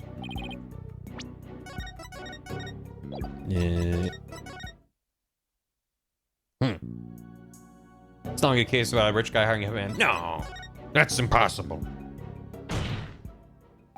The person who used Mr. Gloomsbury to try and get revenge on Mr. Sprocket? This also explains the pocket watch. Which I was trying to figure out the connection for a long time, and I feel stupid for not piecing that together sooner. And then finished Mr. Gloomsbury off to silence him was a man dear to Mr. Sprocket's older sister, Selena Sprocket's fiancé. She's wearing a ring, too. Not that I'm too positive, but it's certainly possible. The Sprocket Watch! This fiancé could have made Gloomsbury attack Ellen to get his revenge on Soren. What? Her fiancé?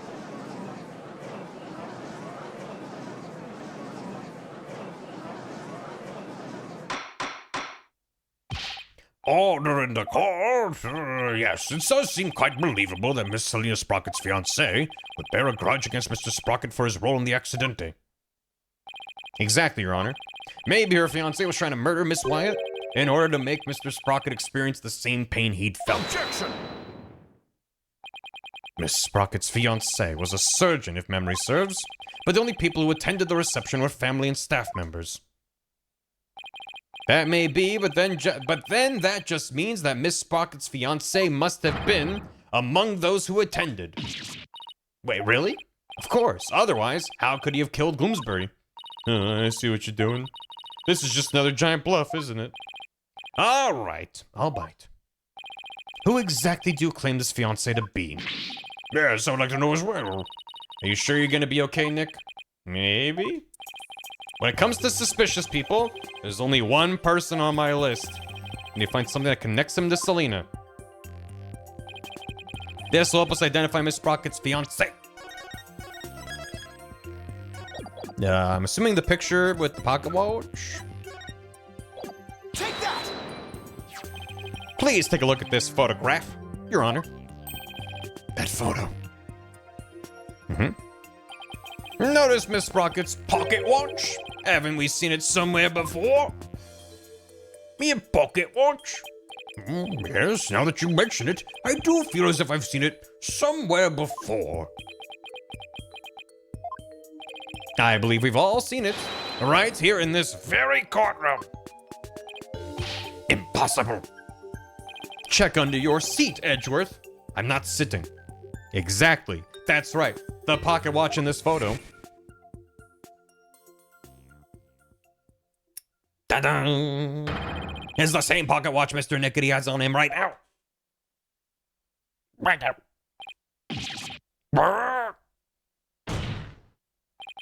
This is clear proof. Of a strong connection between Pierce Nickety and Selena Sprocket.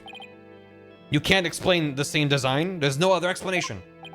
Well, Mr. Nickety, is this true? Mr. Nickety, you were once engaged to Selena Sprocket. That pocket watch, you keep it as a memento of her, don't you? Memento reference.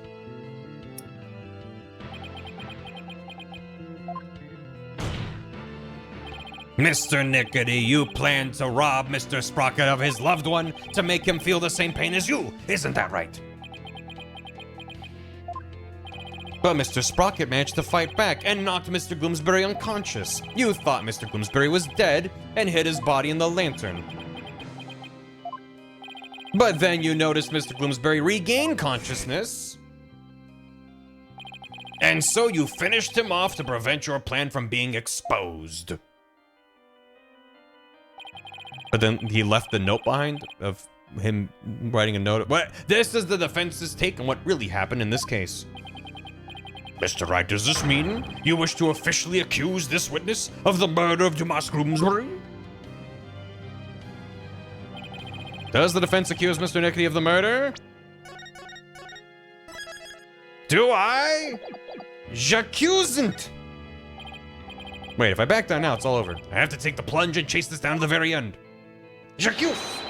This defense indicts Pierce Nickety on the charge of murdering Dumas Gloomsbury. Oh my. Mr. Nickety, would you care to respond? Man, this lawyer just yaps on and on and on. Yaps! As you guessed, this watch is a memento of Selena. It stopped working at the time of the accident, though. Then you really are.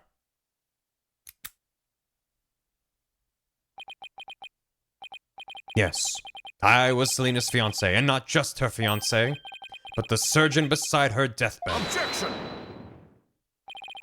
Mr. Nickety, why didn't you tell me any of this before? Shut it, you useless prosecutor. I thought you could be of use, but apparently this case was too much for you. What did you say? If your office hadn't stuck its nose all up in this, I could have swept it under the rug. Not only did you interfere with the case, but you even let me fall under suspicion. That's because you kept trying to cover things up on the sly.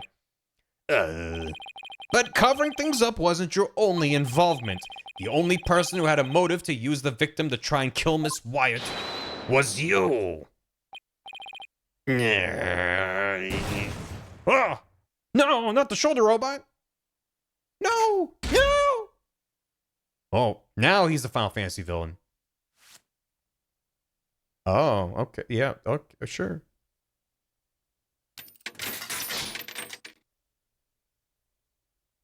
Uh-huh. Malignant tumors. There are malignant tumors in this courtroom, lesions oozing with false charges. Now this is just... The tumors are one idiotic lawyer and one useless prosecutor. After...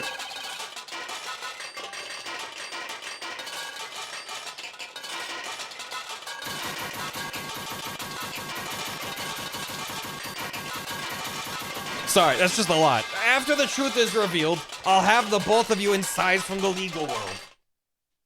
That's better. ASMR to fall asleep to. I'd like to see you try. With the power of the Sprocket family, it'd be a cinch.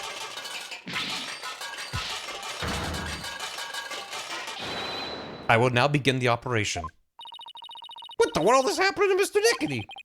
Looks like he's turned into a villain from Trauma Center. Looks like he's finally showing his true colors.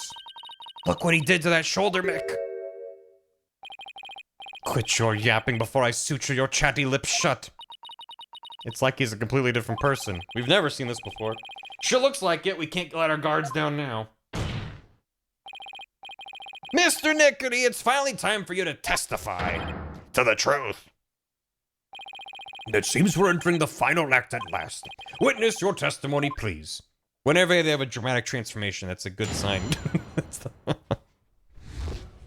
Right? So remain silent. Oh, that's not a very encouraging. Okay. It's time for you to testify. Boom. No. Okay. All right. Have a nice day.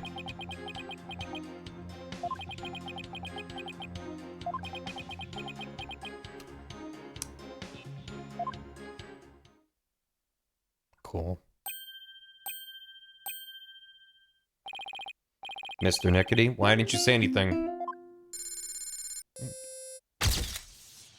Eh. He just took a picture of me or something. Whoa. Oh, that's... That had to have been a really powerful blast to have taken. I think we need to go to the doctor because of that picture he took. You want me to voluntarily testify, hoping I will make a slip of the tongue? Also, is that implying his hair is part of his skull? What's happening? What's happening? His hair. Effortless radiation, yay. 3.6 rent gun. Is that good? Not so good, not so bad. Not a very impressive plan. Or brain, I might add. Ow, that was uncalled for. His hair is metal. Oh. If you want to know something, you ask the question.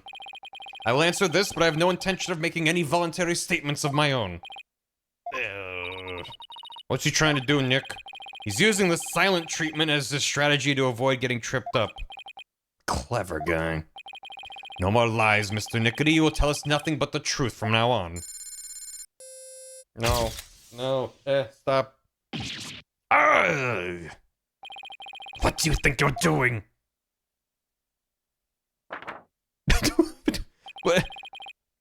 What's this cravat, not cravat made out of? What? No one asked you to speak. Just keep quiet over there and play with your frills. How dare you? It's bones! Miles needs bones. This is a rather unconventional situation, but please proceed, Mr. Wright. Yes, Your Honor. It's a dense ascot. That's why Shadow wanted to eat it, because of bones. Manfred von Karma's bones. Edge was actually, it's the Jabot. And it's why he's an innocent person that it took over. It's Las Plagas. Okay. Hold it! Hold it. What did you mean when you said... If he won't speak voluntarily, then I guess I'll have to ask him something. What question? So this is like a full-blown cross-examination for the first time in the entire series? Where I have to come up with every single question? That's kind of neat. That's kind of neat. If all three of them are different questions and different statements, that's kind of neat. What question? Reason for killing Bloomsbury, grudge against Soren, actions on the day of the crime. All these are good questions. Isn't it true that when Mr. Bloomsbury regained consciousness inside the lantern, you murdered him in order to silence him? He was an excellent employee and very loyal to me. Bloomsbury was my right-hand man. I'd suffer the most from losing him. You really think I'd kill a guy like that? Yes. That would make sense only if you were innocent. But since your goal was revenge, you don't really have to care about something like that. But I am innocent, I tell you. Would an innocent man not look like this? He looks pretty good. Don't try to force your conjectures onto me. I guess without decisive evidence, I can't pursue this line of questioning any further. Would you like that added to this testimony? Probably not. I can't really prove that, I don't think. No, thank you, Your Honor. Again, I might as well add it and then press on it, but I don't want to be here all day.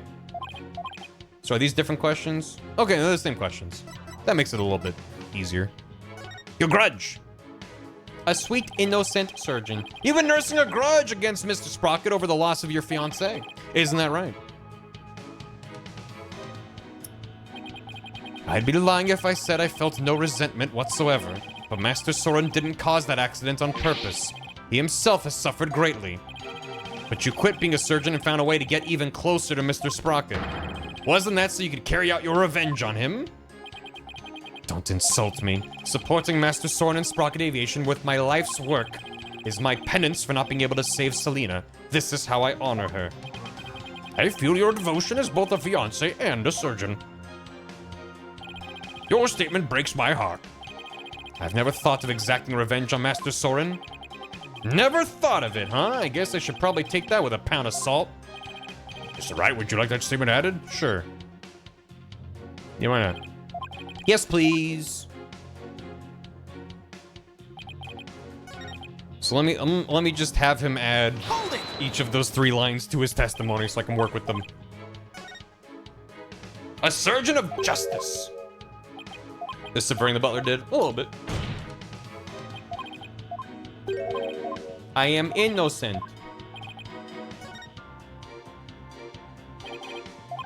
Every little bit I can drag at him helps. Mr. is right hand man I suffered the most from losing him. Never thought exactly much. Let's get the last one on here too. And then we can press each of those in turn. If he won't speak voluntarily, I have to ask him actions on the day of the crime. On the day of the incident, you were constantly surrounded by your subordinates. Is that right? Absolutely. I was in someone's line of sight at all times. After all, I was busy taking care of every detail of the event. Mr. Edgeworth, I believe your investigation backs up my claim. I got statements that said groups of his subordinates worked with him in rotation. So he was always with someone. As the prosecutor just said, I couldn't even get close to the lantern containing Gloomsbury by myself, let alone kill him. You didn't have a chance to get close to the victim alone, huh? I mean, the photo of him looking at it doesn't prove he was alone. It doesn't really prove much, but I was always in the company of others that didn't have an opportunity to murder Gloomsbury. What do you think, Nick? Is there a chance for us here? As long as there's some kind of testimony, there has to be. I have to compare his testimony against the evidence and find an inconsistency. I have to do this right. Right with a W. He's my right-hand man. I'd suffer the most from losing him. What did Mr. Gloomsbury think of Mr. Sprocket? After all, he was forced to take the blame for the accident. He must have been resentful. He got his position as lead servant in exchange for taking the blame. It wasn't exactly a bad deal for him. But he must have felt some sort of indignation? Who knows? Now that he's dead, we'll never know for sure. It's pointless to talk about it any further. Alright, dead men tell no tales. Pirates? I never thought of exacting revenge on Master Soren. So you have had no thoughts of vengeance towards Mr. Sprocket whatsoever? Of course not. That's a normal response to a question. Selena wouldn't have wanted that. I've thrown my own life away and lived solely for the sake of the Sprocket family. That's how I show my love for her. Alrighty then. Well, one thing's for sure. Pierce gets really emotional when it comes to Selena. No kidding. Not sure how he feels about Soren, but his love for Selena is obvious. It's so much. I was always in the company of others that didn't have an opportunity to murder Gloomsbury. You're literally, yeah, dead men tell tales. I guess that's true. Having just spent God knows how long in Korean. You were always in someone's line of sight. I was surrounded by family members and staff as we prepared for the reception. During the reception, I was stationed behind the sweetheart table to attend to the couple. When could I have possibly committed murder? I'm not buying it. If Pierce is the true killer, then there must have been some time when he was out of everyone's sight. What do you think?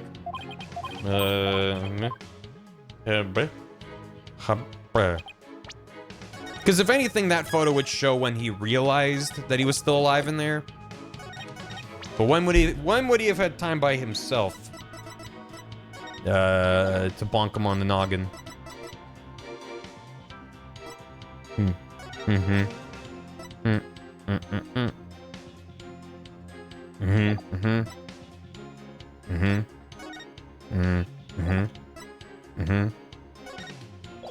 Wait.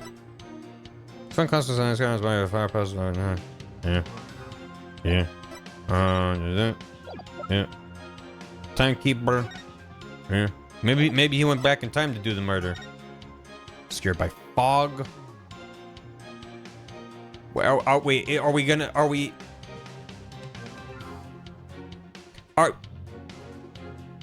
Is it theoretically possible? It's not. Is it theoretically possible that they're saying, I guess Phoenix would argue it, that the room was full of smoke and everyone was distracted looking at the happy couple? So he was like, hold on a second, let me just grab the time machine, open the door, bonk, close it in. Everyone's like, wow, look at the happy, what was that? Oh, look at the happy couple. Like, it's not so much smoke you can't see anything. But maybe that's what we, is it Ace Attorney Pro? I mean, that's, I'm like, it's stupid, but sometimes you gotta think stupid. Just hit twice. And also, that's where the timekeeper was on that side. Fuck, is that all I have? That can't be all I have. I shouldn't count them loss. Fuck. Objection! Damn it, no. Sometimes I hate being right. Mr. Nickety testifies that he was always with someone at the time of the incident and never had a moment alone to commit the crime. Yes, and the police investigation backs that statement up, doesn't it? But there was an opportunity, in fact, one and only one. A moment when Mr. Nickety could have killed Mr. Gloomsbury without anyone noticing. What? And the one thing that made that moment possible... I've done the same thing in Hitman. Hitman is not a documentary. Neither is this, but you know, in terms of what's plausible, I wouldn't trust either. Is shown here in this photograph. With all those people watching, I couldn't have possibly committed murder. Do not believe him, Your Honor. This lawyer is a malignant tumor. He wants to infect this judicial body with virulent accusations. Thank you, chat. Mr. Nickety, I would ask that you keep quiet this time. We need to evaluate the defense's claim. There's the Edgeworth that I've been waiting for. And your yammering only serves to throw further suspicion your way.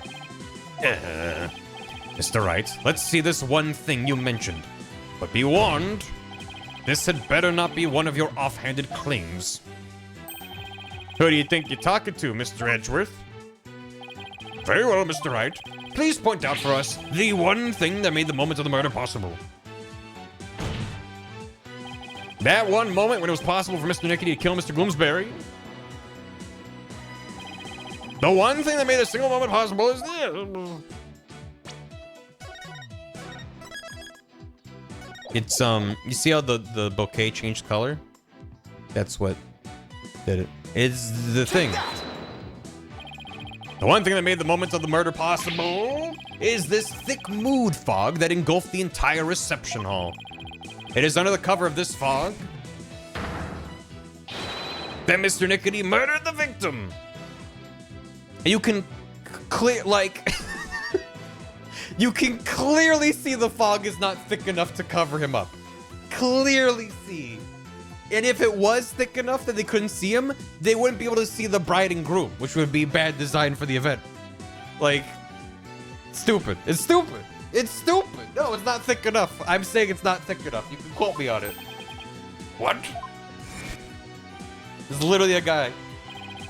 Mr. Nickety was standing right next to the lantern that Mr. Gloomsbury was in. It's like shower fox, I guess so. Blocked by the lantern, but the door was opening. There's a table like 10 feet from there at most. This was the only moment the murder could have been committed without being seen. Objection! But I understand why he would kill him, but this isn't like a normal circumstance where, oh no, he's walking out of the lantern, my cover is blown.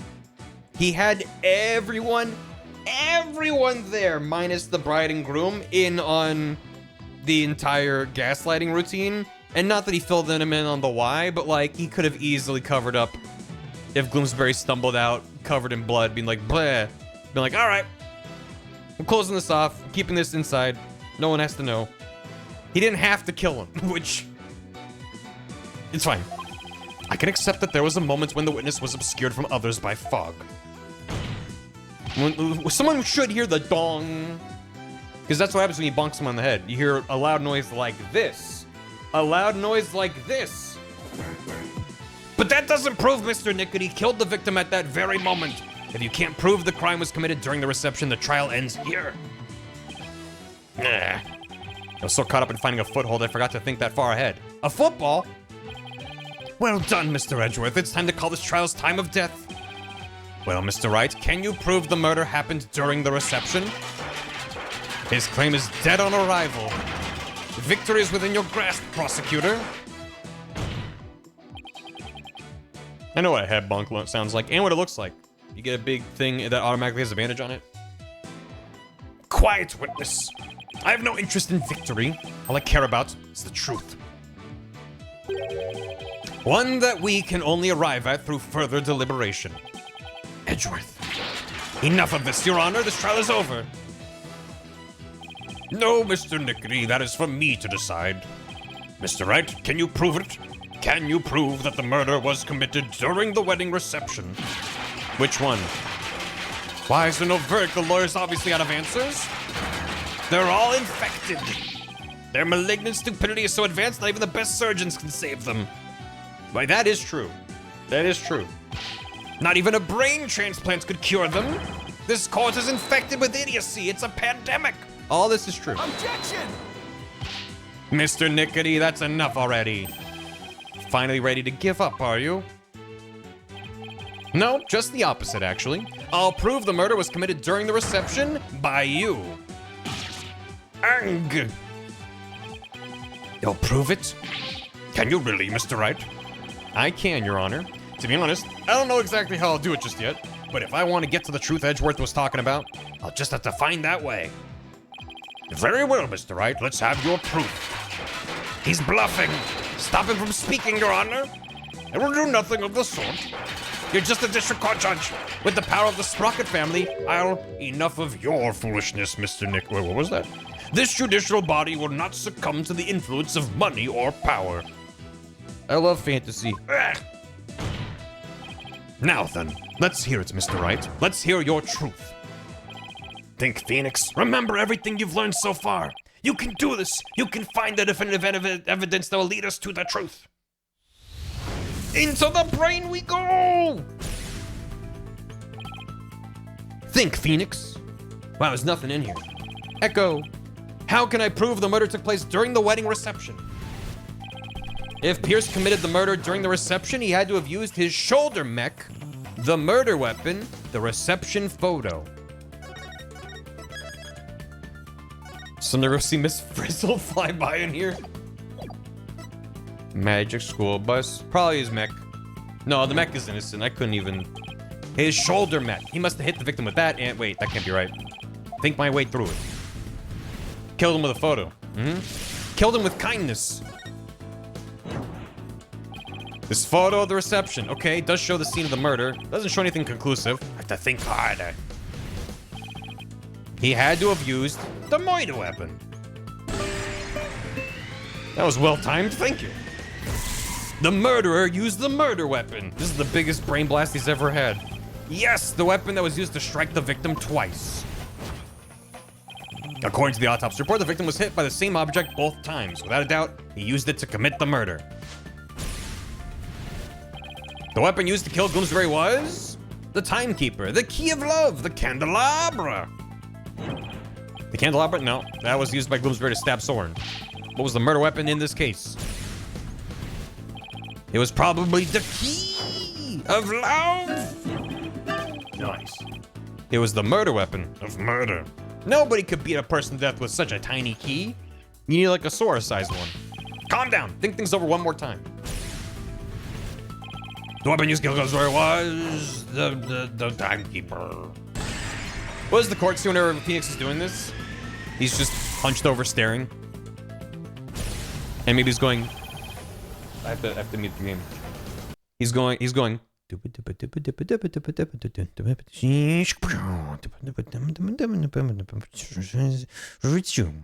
no, that's not it.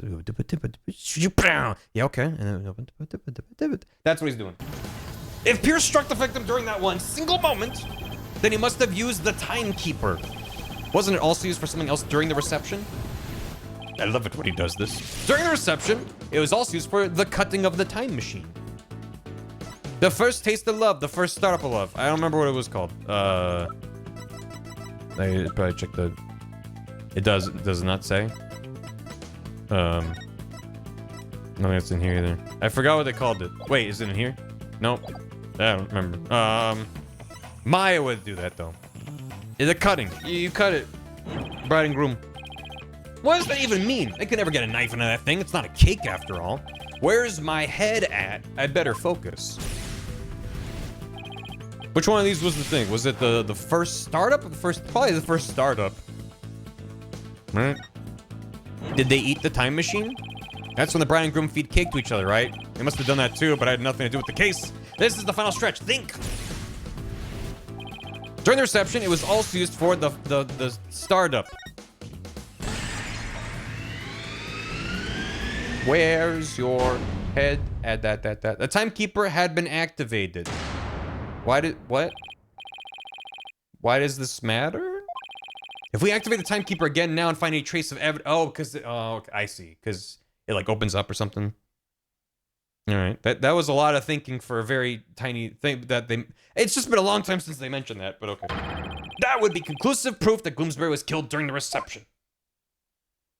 Just specifically because, yeah, it would prove that it was after that point.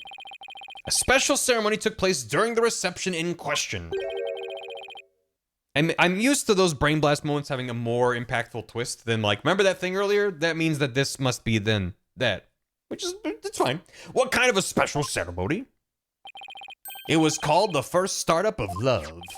Apparently, the couple activated the timekeeper for the first time during it. Does that mean the timekeeper here in evidence isn't activated at the moment? And what would happen if we were to activate it? Why don't we see for ourselves? It would give us a chance to examine it. And while we're at it, we just might find some conclusive evidence. Or... You can't activate it? Mr. Nickety, keep quiet or I'll have you thrown out of court. What if the bride and groom write a note to each other and they put it in the timekeeper like a time capsule and that has extra significance because of Soren's condition, then they make me cry. What if that? By the way, Mr. Wright, this is supposed to be a time machine, right? We aren't going to travel back in time to the Stone Age or anything, are we? I don't think I have to worry too much about that, Your Honor. I'm still a little nervous nonetheless, but the truth must be known. I want to see Dinosaur Court. Go ahead and start up the timekeeper. Do you know how, Nick? I think so, maybe? The bride and groom each had a symbol of their love, and when they put them together, oh, how romantic it was.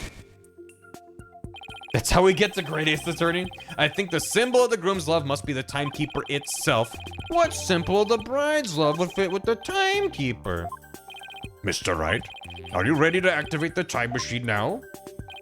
Yes, Your Honor. The symbol of the bride's love that's necessary for activating the timekeeper is...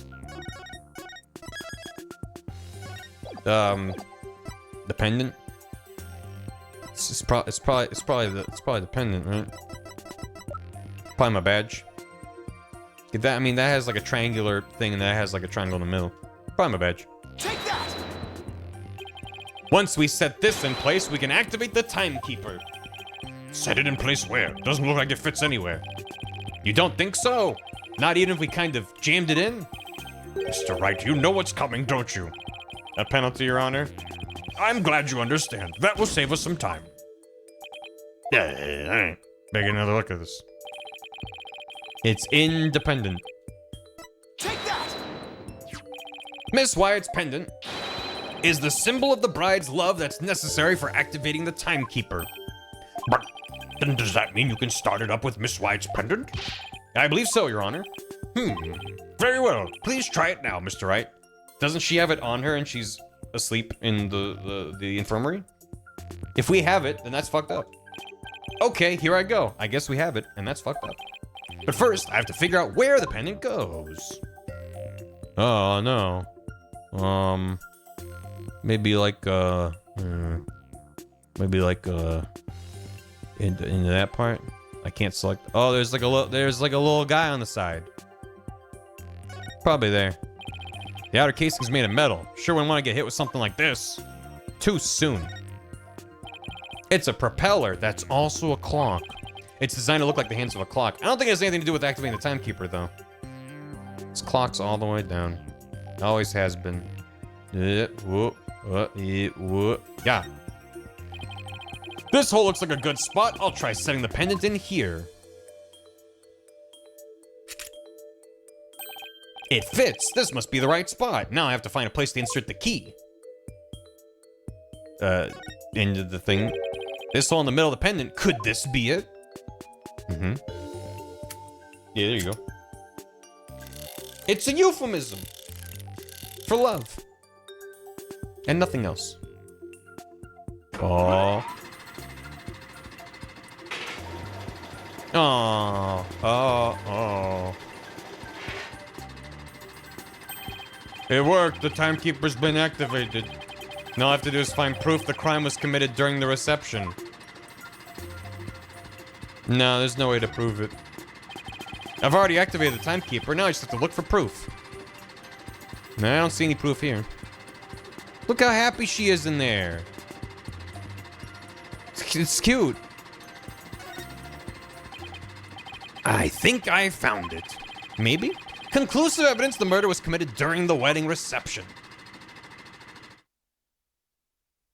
I would be thrilled in there. Just as I suspected, there's evidence of the murder inside the timekeeper, Mr. Nickety. I'm so glad that the clock was the murder weapon after all this. The timekeeper was only activated and opened during the wedding reception, right? So that means this is conclusive proof the crime was committed during the reception. After you killed the victim under the cover of fog, you closed the timekeeper to hide the bloodstain, didn't you? It's obvious it was used in this state. No, you're wrong. Ellen killed Bloomsbury. It wasn't me, I tell you. The first evidence in the series, a clock that was the murder weapon. It's like poetry. Give it up, Mr. Nickety. How could the defendant, who was in the middle of pledging her love, have possibly committed the murder with everyone watching her? There was the family. All the family members conspired. Objection! At least this clock wasn't like it stopped when the impact happened and that shows the time of a thing. It wasn't. It was more of a metaphorical clock. There's no way you can talk your way out of this, Mr. Nickety. During the reception, during that one dreamlike moment.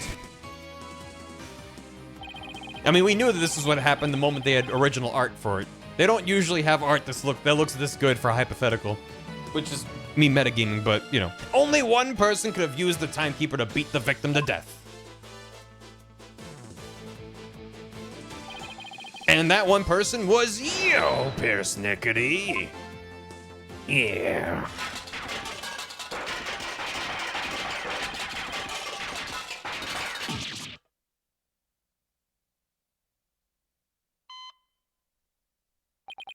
No, this isn't over yet. I won't give up. No, I cut the artery. This stupid thing. We must stop the bleeding now. Give me forceps. Forceps, I said. Hey, where is everyone? Fine, I'll manage this alone. I'll do it all by myself. I can fix anything. You have to get better. not the little robot. I would have been able to save her. If only I hadn't listened to her. If only I treated her first. If only that Soren hadn't been there. Selena! That's why surgeons don't operate in a family. Makes sense. Seems like a difficult situation. Phoenix just killed a man by pointing at him. Witness, are you finally ready to tell us the truth? It's just as the lawyer deduced. So it was all a revenge scheme against Soren Sprocket. Do you have any idea how hard it is to lose someone you love right in front of you? Selena's condition was clearly more critical than Soren's, but in spite of that, she said, "Please help Soren." We were told that that was what she said, and then that different significance. Miss Sprocket's last words. That's what she really meant by those words. I was able to grant her wish at the price of her life. So you got a job with Sprocket Aviation and waited for your chance to get revenge. You got close to Mr. Gloomsbury and hatched this plot. Is that right? Gloomsbury already bore a grudge against Soren, so when I tempted him with an even better position, he immediately took the bait. He was your accomplice, someone who shared the same goal as you. Why was it necessary for you to kill him? I didn't expect Soren to strike Gloomsbury out on the Vista deck, and I certainly never imagined he'd make his way there along the outside wall. Soren's love is the real deal after all. My plan had been compromised, so for the time being, I hid his body in the lantern and tried to think of my next move. And then Mr. Gloomsbury came to during the second wedding reception. As soon as I saw Gloomsbury, I instantly hit upon an idea. To pin the blame of Gloomsbury's murder on Ellen. You tried to break up the couple by making the bride out to be a murderer. How despicable. Soren was getting the company and a wedding. Both things that were supposed to be Selena's. He took every happiness from her. Who's the despicable one here? You. Do you think what you did would make her happy? I know it wouldn't. But I couldn't just stand by watching Soren enjoy his happiness. I was going to have Soren taste the same pain I had, and then take over Sprocket Aviation. I would take back from him all of the happiness that was rightfully Selena's.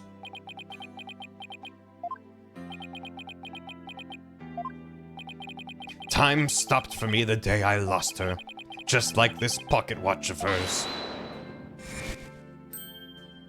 Hi, Elena. Pierce.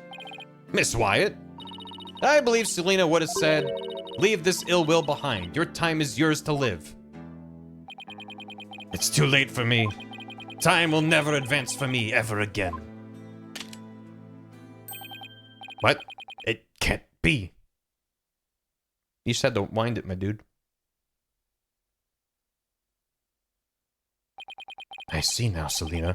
What I did was wrong. Yeah, I don't think you needed to think that hard about it.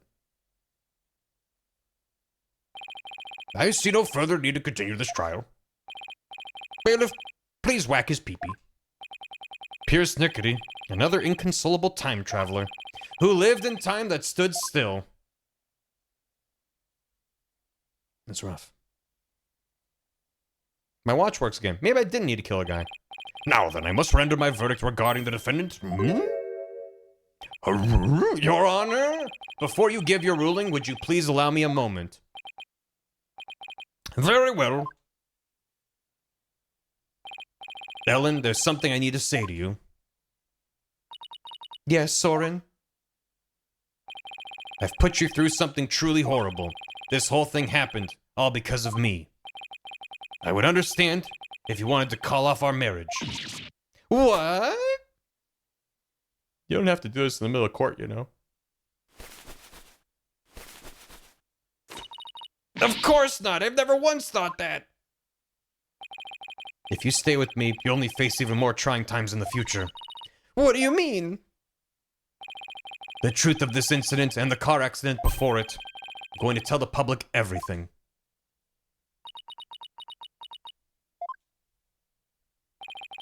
Bailiff, take her down. I expect the company's reputation will suffer, and I'll take a lot of criticism. But I feel I can only really start over once I get everything out in the open.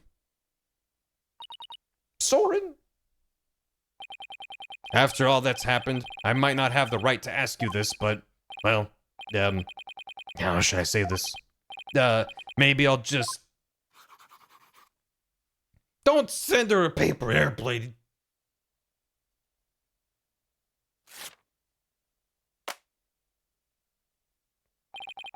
A life with me probably won't be very easy, but...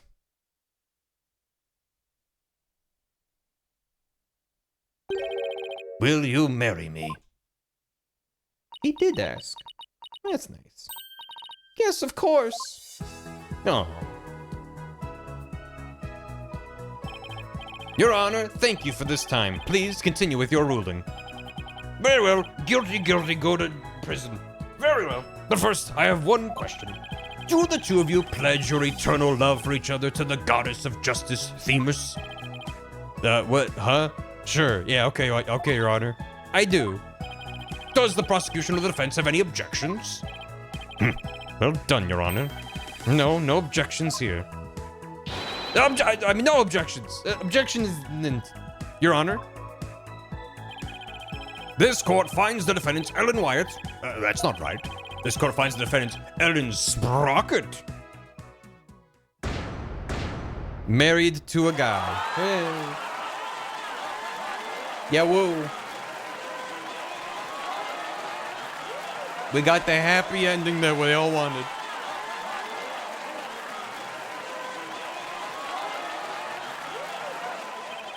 This court's adjourned.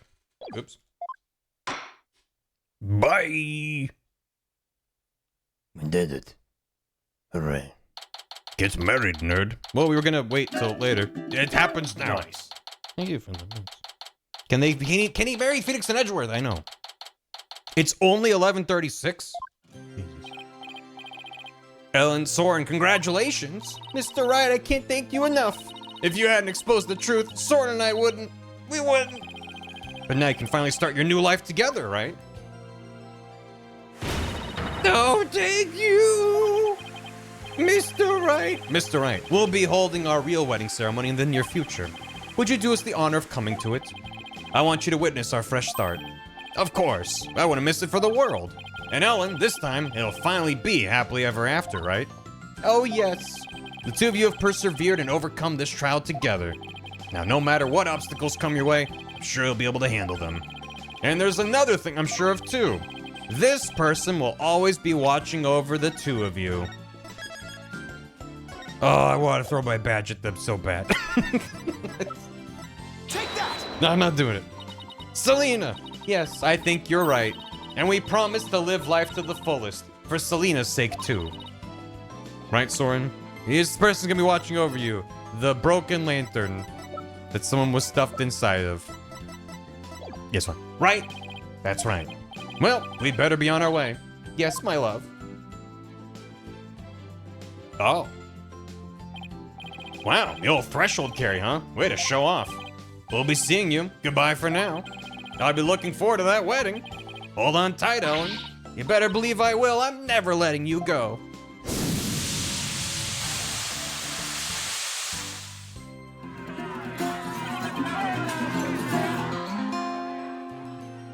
Thanks for the raid, Caradine. Hey, welcome. Hi, how you doing?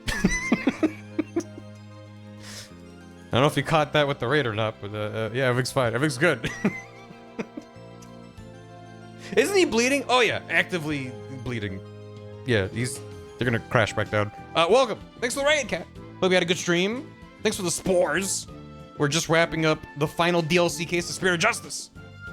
We saved their wedding and they got married and everything's fine. You're not thinking of going to that wedding by yourself, are you, boss? I thought that was gonna be Edgeworth. Wow. He's actively digesting his own blood. You're taking us too, right? I don't remember you getting invited. I bet there's gonna be all kinds of fancy food there. Athena, when'd you get here? Just now. I would have been here to cheer you guys on earlier, but Trucy never gave me the chance to slip away. You're gonna be in even bigger trouble with her later. Speaking of the wedding, maybe I should ask them to invite Edgeworth. Mr. Edgeworth, really? He thought Ellen was guilty all the way to the end. That may be true, but you just want to see him in a tuxedo. Don't even bother, his claim's dead on arrival. Quiet, witness. I have no interest in victory. All I care about is the truth. The truth. One that we can only arrive at through further deliberation. Right, Phoenix? Wink. Wink, wink. Kissy face, smooch, smooch. That's not how it happened. If he hadn't stood up for us when he did, the trial probably would have ended there. You mean Mr. Edgeworth gave us that chance? Maybe, I don't know. Though, knowing him, I doubt he'd ever tell, but even if I asked. Just kiss already. Well, if that's how you feel about it, Nick, then why not try to get him invited? Hey, Maya, have you ever tried to catch the bouquet? What? No. I never have either. Fighting over a bouquet that's been tossed by the bride. Talk about fierce competition. I'm totally stoked. I'm not sure it's really supposed to be all that competitive. I'm a pretty good jumper, so I think I've got a chance. She's definitely missing the point of the whole thing. If you're not fighting and kicking and screaming by the end, was it even a wedding? And Larry, how'd you manage to stay so quiet for so long? Shut up! Wishing the lady fell in love with every happiness is what a real man does. I'm pretty sure that relationship was over before it even began, Larry. Darn it all, if only I was 10 years younger, things would have gone differently. Hands of time, why won't you turn back for me? Goodbye, Larry. I hope he's not invited to the real wedding. That dog is still there. September 30th, 9:20 a.m. Today's Ellen Soren's third wedding ceremony and reception. I heard the bride and groom insisted to be on the Flying Chapel again? Yeah, okay. In the end, they were nice enough to invite me and Maya. And Athena kind of invited herself. They also invited Edgeworth, Emma, and even Larry? They say third time's the charm, right? I really do hope it's happily ever after for them this time around. Still, I get the feeling it's gonna be one rowdy party. Acid reuse, baby. Yeah. It's cute that they have a little epilogue Ready wedding. when you are. Okay, here we go. Kick her ass! Beat her up! Oh, hey! Look who's next! Huh? Get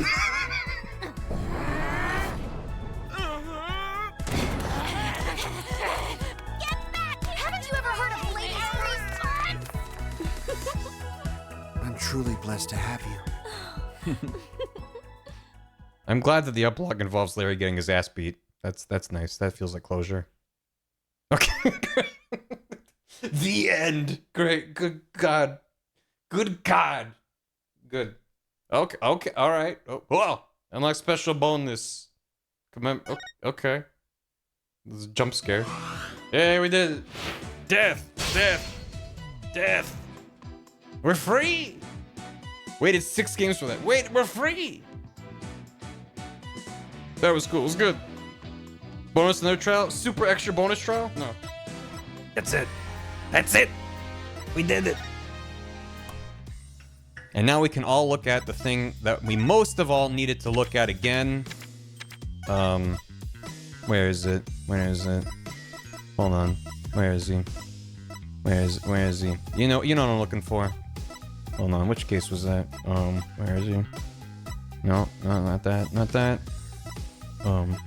After this. Alright, where is he? There's him, where? There's Old Man Yuri. Did it?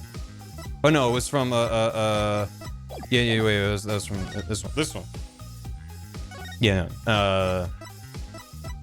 where is he? Where is he? There he is. There he is. There he is. We did it. We did it. That's your reward, chat, for making it through 6 Ace Attorney games. 7 games? I guess if you include the crossover. 605 days. You counted how long it's been since I started. I want a refund. Punished Brushel. Punished Brush. Punished. What about Sniper and Rifle? They're good too. I did not need to see official Arvin in his underwear. Yeah, but you did. So you're welcome. Why is he staring at his lump? What are you? Oh, in the bottom corner. Yeah, no. He's listen, he's a journalist. Sometimes you gotta follow the scoops. You gotta do it.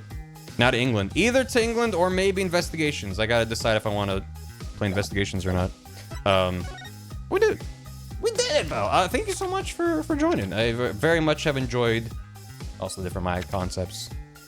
Oh, right. I was looking at these and I was like, oh yeah, one of these concepts, they clearly were taking some Mia influence with this concept for Maya, which didn't really seem in character with Maya. Which one? There's no way to say. There's no way to know. There's no way to possibly know.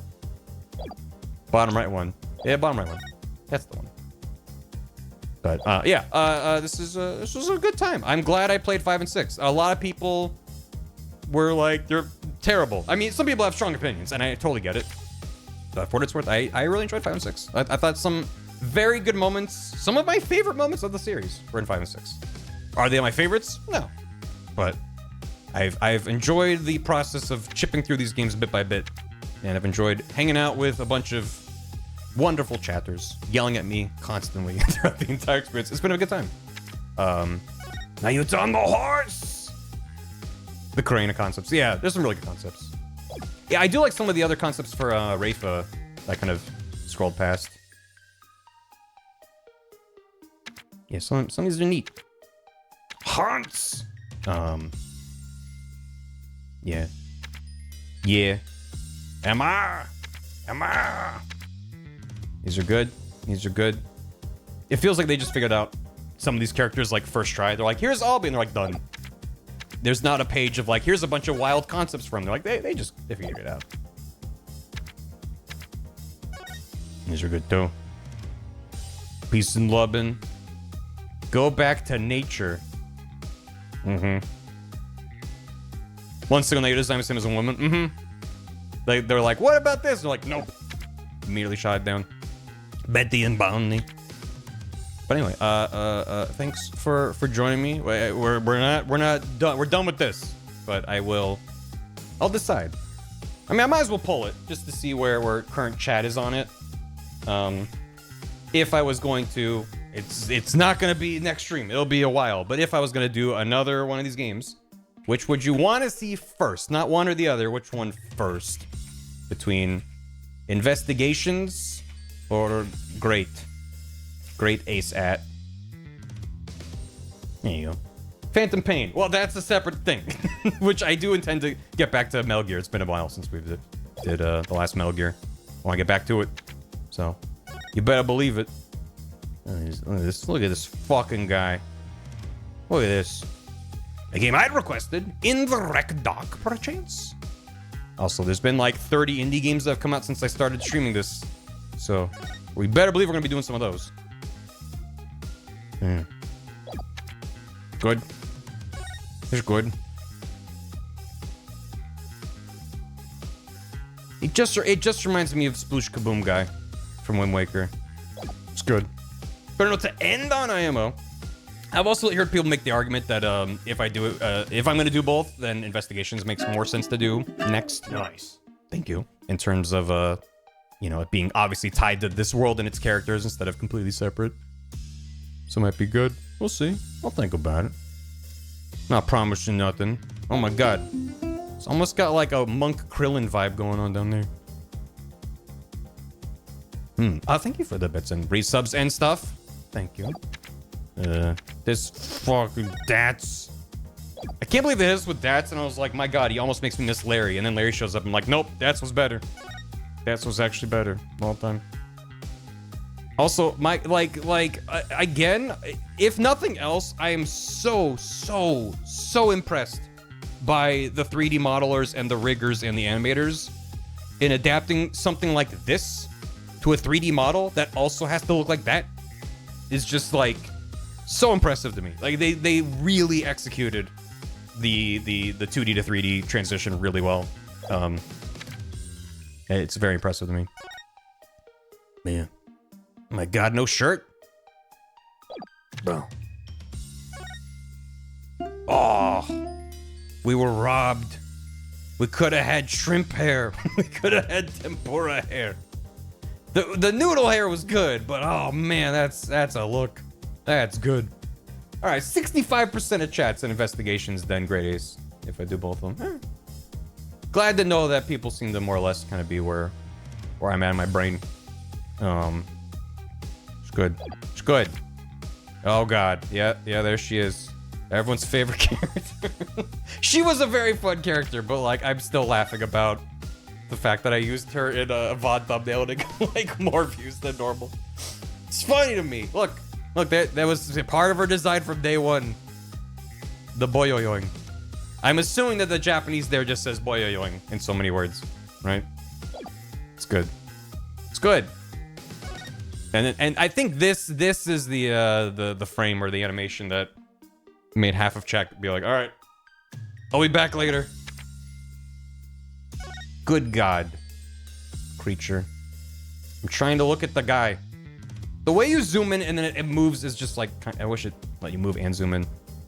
Creature. A criatura. These are fun cases. I enjoyed them. There definitely were times where I don't know. It's as I keep saying, I know I'm a broken record at this point, but every single Ace Attorney game, including the ones people are like, this game's perfect. I don't know. It seems like even the games people have like, this is the best one by far. People be like, yeah, I'll give you that. That there's your memory of it, and then once you're going through it and you're like, oh god, what the fuck do they want? It's just, some of them are kind of a mess. Oh shit. The pizza and soda drone is really good. That's really good. That also makes more sense for like a hikikomori style drone. That's really good. Oh, and she had like a VR headset. Oh my god, gamer? Gamer? Gaming? Oh, and she like would have had a stuffed animal she pulls at. That's kind of what's fun. It's not like, I like looking at concept art for games. The Ace Attorney concept art is really fun because you see like where they're playing with, oh, they can have this prop and then they use this when they're stressed, and this is how they sort of lean into their archetype and what they're about. It's fun. Everything except the nuke. I mean, what's there to say? It's fine. She's allowed to have a nuke, which seems to be like a stuffed animal or a water bottle nozzle. I don't know what's going on there. It's fine. She's allowed. Yeah, it's a treat. It's fine. Are these signs vertical in Japanese, and then they had to remodel and retexture it and redo the animations for the American release? That seems like a lot of work. Instead of just like swapping out the texture, they had to change it from being vertical to horizontal. That's nuts. That's really wild. Damn. There's Dirk. There's Dirk. There he is. Oh my god. Oh my god. Shenron. Looking good. Shenron. Oh, Dirk with beard though. Beard Dirk? Clean shaven Dirk. Beard Dirk though. I would have thought about stuff. He was a fun character. I'm glad that we got a backstory for Apollo that felt good and not just like, by the way, here's something about his past. You're like, this just feels unresolved and unsatisfying. Yeah. Holy shit. I did not realize how far his beard sticks out. That's a lot. That's a lot. Yeah, Shikakun. That's good. A dragon never steals. It's good. It's a really important detail right there. The titty zoom-in was there from day one. Oh, oh, yeah, there you go. Oh, that's good. That's good. They nailed that vacant stare from that tiger. They nailed that with the 3D model. That's what I mean. The way they're able to translate the 2D art into 3D is to me unparalleled, especially for the era of like a 3DS game. Like obviously things are rendered at a high resolution on PC, but I'm sure it's very close to what was on the 3DS. Just up-resed. It's very good. Tiger Line, yeah. Feels like it. There she is. Fucking run. No, I don't want. Oh, ooh. Peppa Pig. Q Piglet. Oh, different Q Piglets. Whoa, the top left one. Oh, ooh, that one up there at the top is really good. Oh, I like that one. And then on the jacket. Just, that one's pretty good. I'm not a big fan of the patchwork look, but like the pose in the rows is very good. That one's just got an arrow going through its head, which is excellent.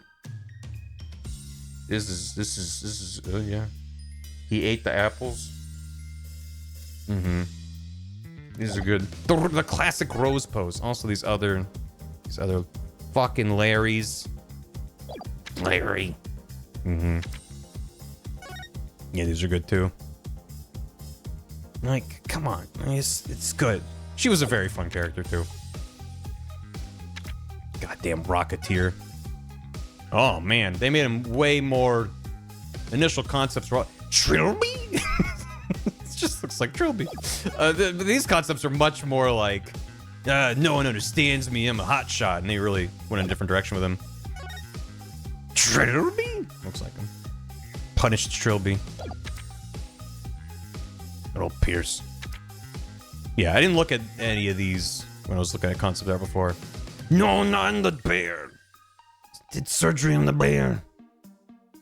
It's good. Yeah, the taking x-rays of them in the courtroom was very stupid as well. It was good. It was fun. Oh. Oh. Like earlier concepts, he was maybe like meditating pose, sitting. The detail on the gavel too. It's good. Anyway, let me get copies. Oh god. The great Mr. Reuse. And they went, no! Tumblr sexy manify him now. It's not enough. Yeah. Yeah. Oh god. Yeah. There's Jove! Good old Jove. Alright. Great. Good. Oh, that's cute.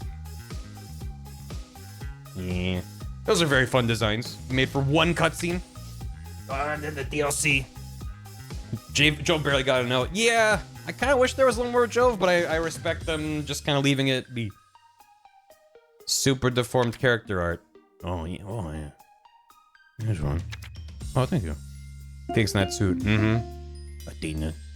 It's good. Oh, yeah. Mm-hmm. No, not Larry. The rest are good. Oh. The pixels. Oh, look at that. Look at that nefarious Mr. Hat. He's gonna stab someone with that. You know, I was talking about like them just pointing at the judge. Looks like they're accusing the judge and he's gonna fight them with a gavel. I was talking about how it'd be fun if when people join and leave your party, you have a little latent pixel art guy. They could have used these little guys, bob them up and down the corner. Anyway, oops. Oh, that was the last one. Perfect. We did it. Hooray. Anyway, we'll wrap it up here. But this has been a good time. Thank you so much for joining and etc. It's been a fun journey to go through all these stupid games that make my brain hurt. It's been fun. Tiny dog on the sprite sheet. Good. Let me get caught up on stuff. And then I'm gonna send you all out of here. Out of here. Thank you. Thank you. Thanks for hanging. I would not have streamed all 6 of these if I didn't feel the excitement and the joy from chat. I would have just played them on my own time, so thank you. If you've enjoyed the streams, it's because of viewers like you, TM. Tom Twiggy, thanks for 51 months. Smashman, thanks for 100 bits. Remember I said I couldn't play Bellotro because it chugged like crazy? They updated my graphics card. Oh, you gotta update the drivers, yeah. Sometimes that is the solution. Zavrin, thanks for 69 months. Clage, 67. Azul with 50 bits. You thought Ace Attorney was about how Phoenix was a good attorney. It's actually about Edgeworth being asexual. Always has been. Thanks for showing me the series. You're so welcome. Zero testings for 18 months. As a reminder, I only went down this road because I'd been a fan of Layton since the DS. And I wanted to play the crossover. And I was like, maybe it'd be fun. And at this point, I've probably streamed more Ace Attorney than I have Layton. And there's more other games now that I'm like, oh man, I might stream those. So it's funny how it happens. Zero Test, thanks for a year and a half. Thanks for the playthrough. Never finished Spirit of Justice. Watching experience, it has been a blast. Thank you. It's also been really rewarding in a weird way to hear from people who said that they played Spirit of Justice and like didn't like it, or Dual Destinies and didn't like it, but they've enjoyed revisiting it through my streams or whatever thing. I don't know. I understand a lot of people didn't like them, and I get it. And the brain damage timeline is real. You play Professor Layton's games, you like them. Ooh, Professor Layton, I don't know. The idea is for me a puzzle game where I'm just sitting here not knowing puzzles. Seems like a bad time. I don't think I would do that. Can we watch the Orla video one more time? While I'm getting caught up on alerts, I'll jangle some keys. I could jangle some fucking keys for you. That would be in here, right? The DLC. Ah! That frame was just like a jump scare. Okay. Okay, fine. Sue Spirit, thanks for 75 months. Case Away, thanks for 27 months. I have a piece of lead in my hand from a similar mistake in 2015. I said 2005. You gotta be careful. Pile of Blap, thanks for 53 months. Limestones, thanks for soup. Your Honor, it was Pooh Brain. Mick Grackles. I think I said your name was Mr. Grackles earlier. I apologize. Mick Grackles, thanks for $5. Merry Super Bowl, everyone. Hope y'all left your sweaty socks above the TV so the spirit of football, John Madden, can spray them with boom, fast actin' tenactin. Thank you, McCrackles. Set right back at you. Oswald, thanks for 50 bits. Pirates, we love to sail the 7 seas. Just a bunch of scallywags who are as free can be. We swim through storms and waves all because you see, Grand treasure and adventures waiting just for me. Is it just me or does Edgeworth feel weirdly written in this case? Between immediately going end the case now and why didn't you just keep crying at the not guilty? Feels like you forgot about the last case of Justice for All. Yeah, a little bit. Yeah, a little bit. But overall, he came around in the end, but for a lot of the cases, it just kind of felt like... It wasn't even like this is the old Edgeworth. It just kind of felt like sloppy Edgeworth for some of it, but... Oh, again. Jesus Christ. There you go. Stevie Ray, thanks for 37 months. Ozzo, thanks for 50 bits. Remember when Maya said the shoulder robot might be his brain and the real Pierce was somewhere else? Moonless, thanks for 38 months. I'm caught up on this. Why? CDAD, thanks for that bits. This is because Edgeworth is actually the Jabot, and his body's an innocent person. The parasite took over. The murderer used the murder weapon. The murder weapon was the murder weapon of murder. VS Mars, thanks for the $1. Limestone, thanks for 69 bits. Can the judge have Phoenix and Edgeworth get married? Someday. Cyan, thanks for 10 bits. Did the judge officiate your wedding with Bath too? They banged the gavel and said guilty. Cat Thursday Night, thanks again for the raid. Cyan, thanks for 69 bits. Been playing Monster and Rise the entire stream, and the verdict, I really like it. Let's go. Rise is great. I hope you keep up and enjoy it. Maybe check out Wilds at some point as well. I don't know what, I mean, I think the beta might have already ended, but it'll be back for Wilds. They're doing a second beta period next week. This is the DLC case from Dual Destinies. We pirates love to sail the seven seas, just a bunch of scallywags for as free can't be. I guess we know what our raid message is gonna be. Christopher Flamingo, thanks for 43 months. Just got from work, what I miss. Nothing. I'll do it all again real quick. Meister Jaskins 28. This has been a fun and ridiculous time. Thanks for playing these and getting the brain worms to keep going. And Winter Rose, thanks for 86 months. That's so many. Thank you. Looks like I missed the end. Well, VOD time, how's the sanity doing? I have none sanity left. But thank you for asking. Appreciate it. Thank you. Yeah, there always will be VODs. Lots of VODs. Well, let's go send you all over to somebody. We love to sail the seven seas. Just a bunch of scallywags who are as free can be. We swim through storms and waves, all because you see grand treasure and adventures waiting just for me. Let's raid Zaid. For one, because I've gotten raided by Zaid many times and rarely get to return the favor. For two, Zaid is playing Sea of Thieves, which is quite appropriate for this raid message that we're going to be sending over. So get ready. If you don't have Bar Ahoy, if you're not subscribed, you can substitute with, I don't know, skull and bones emoji or something.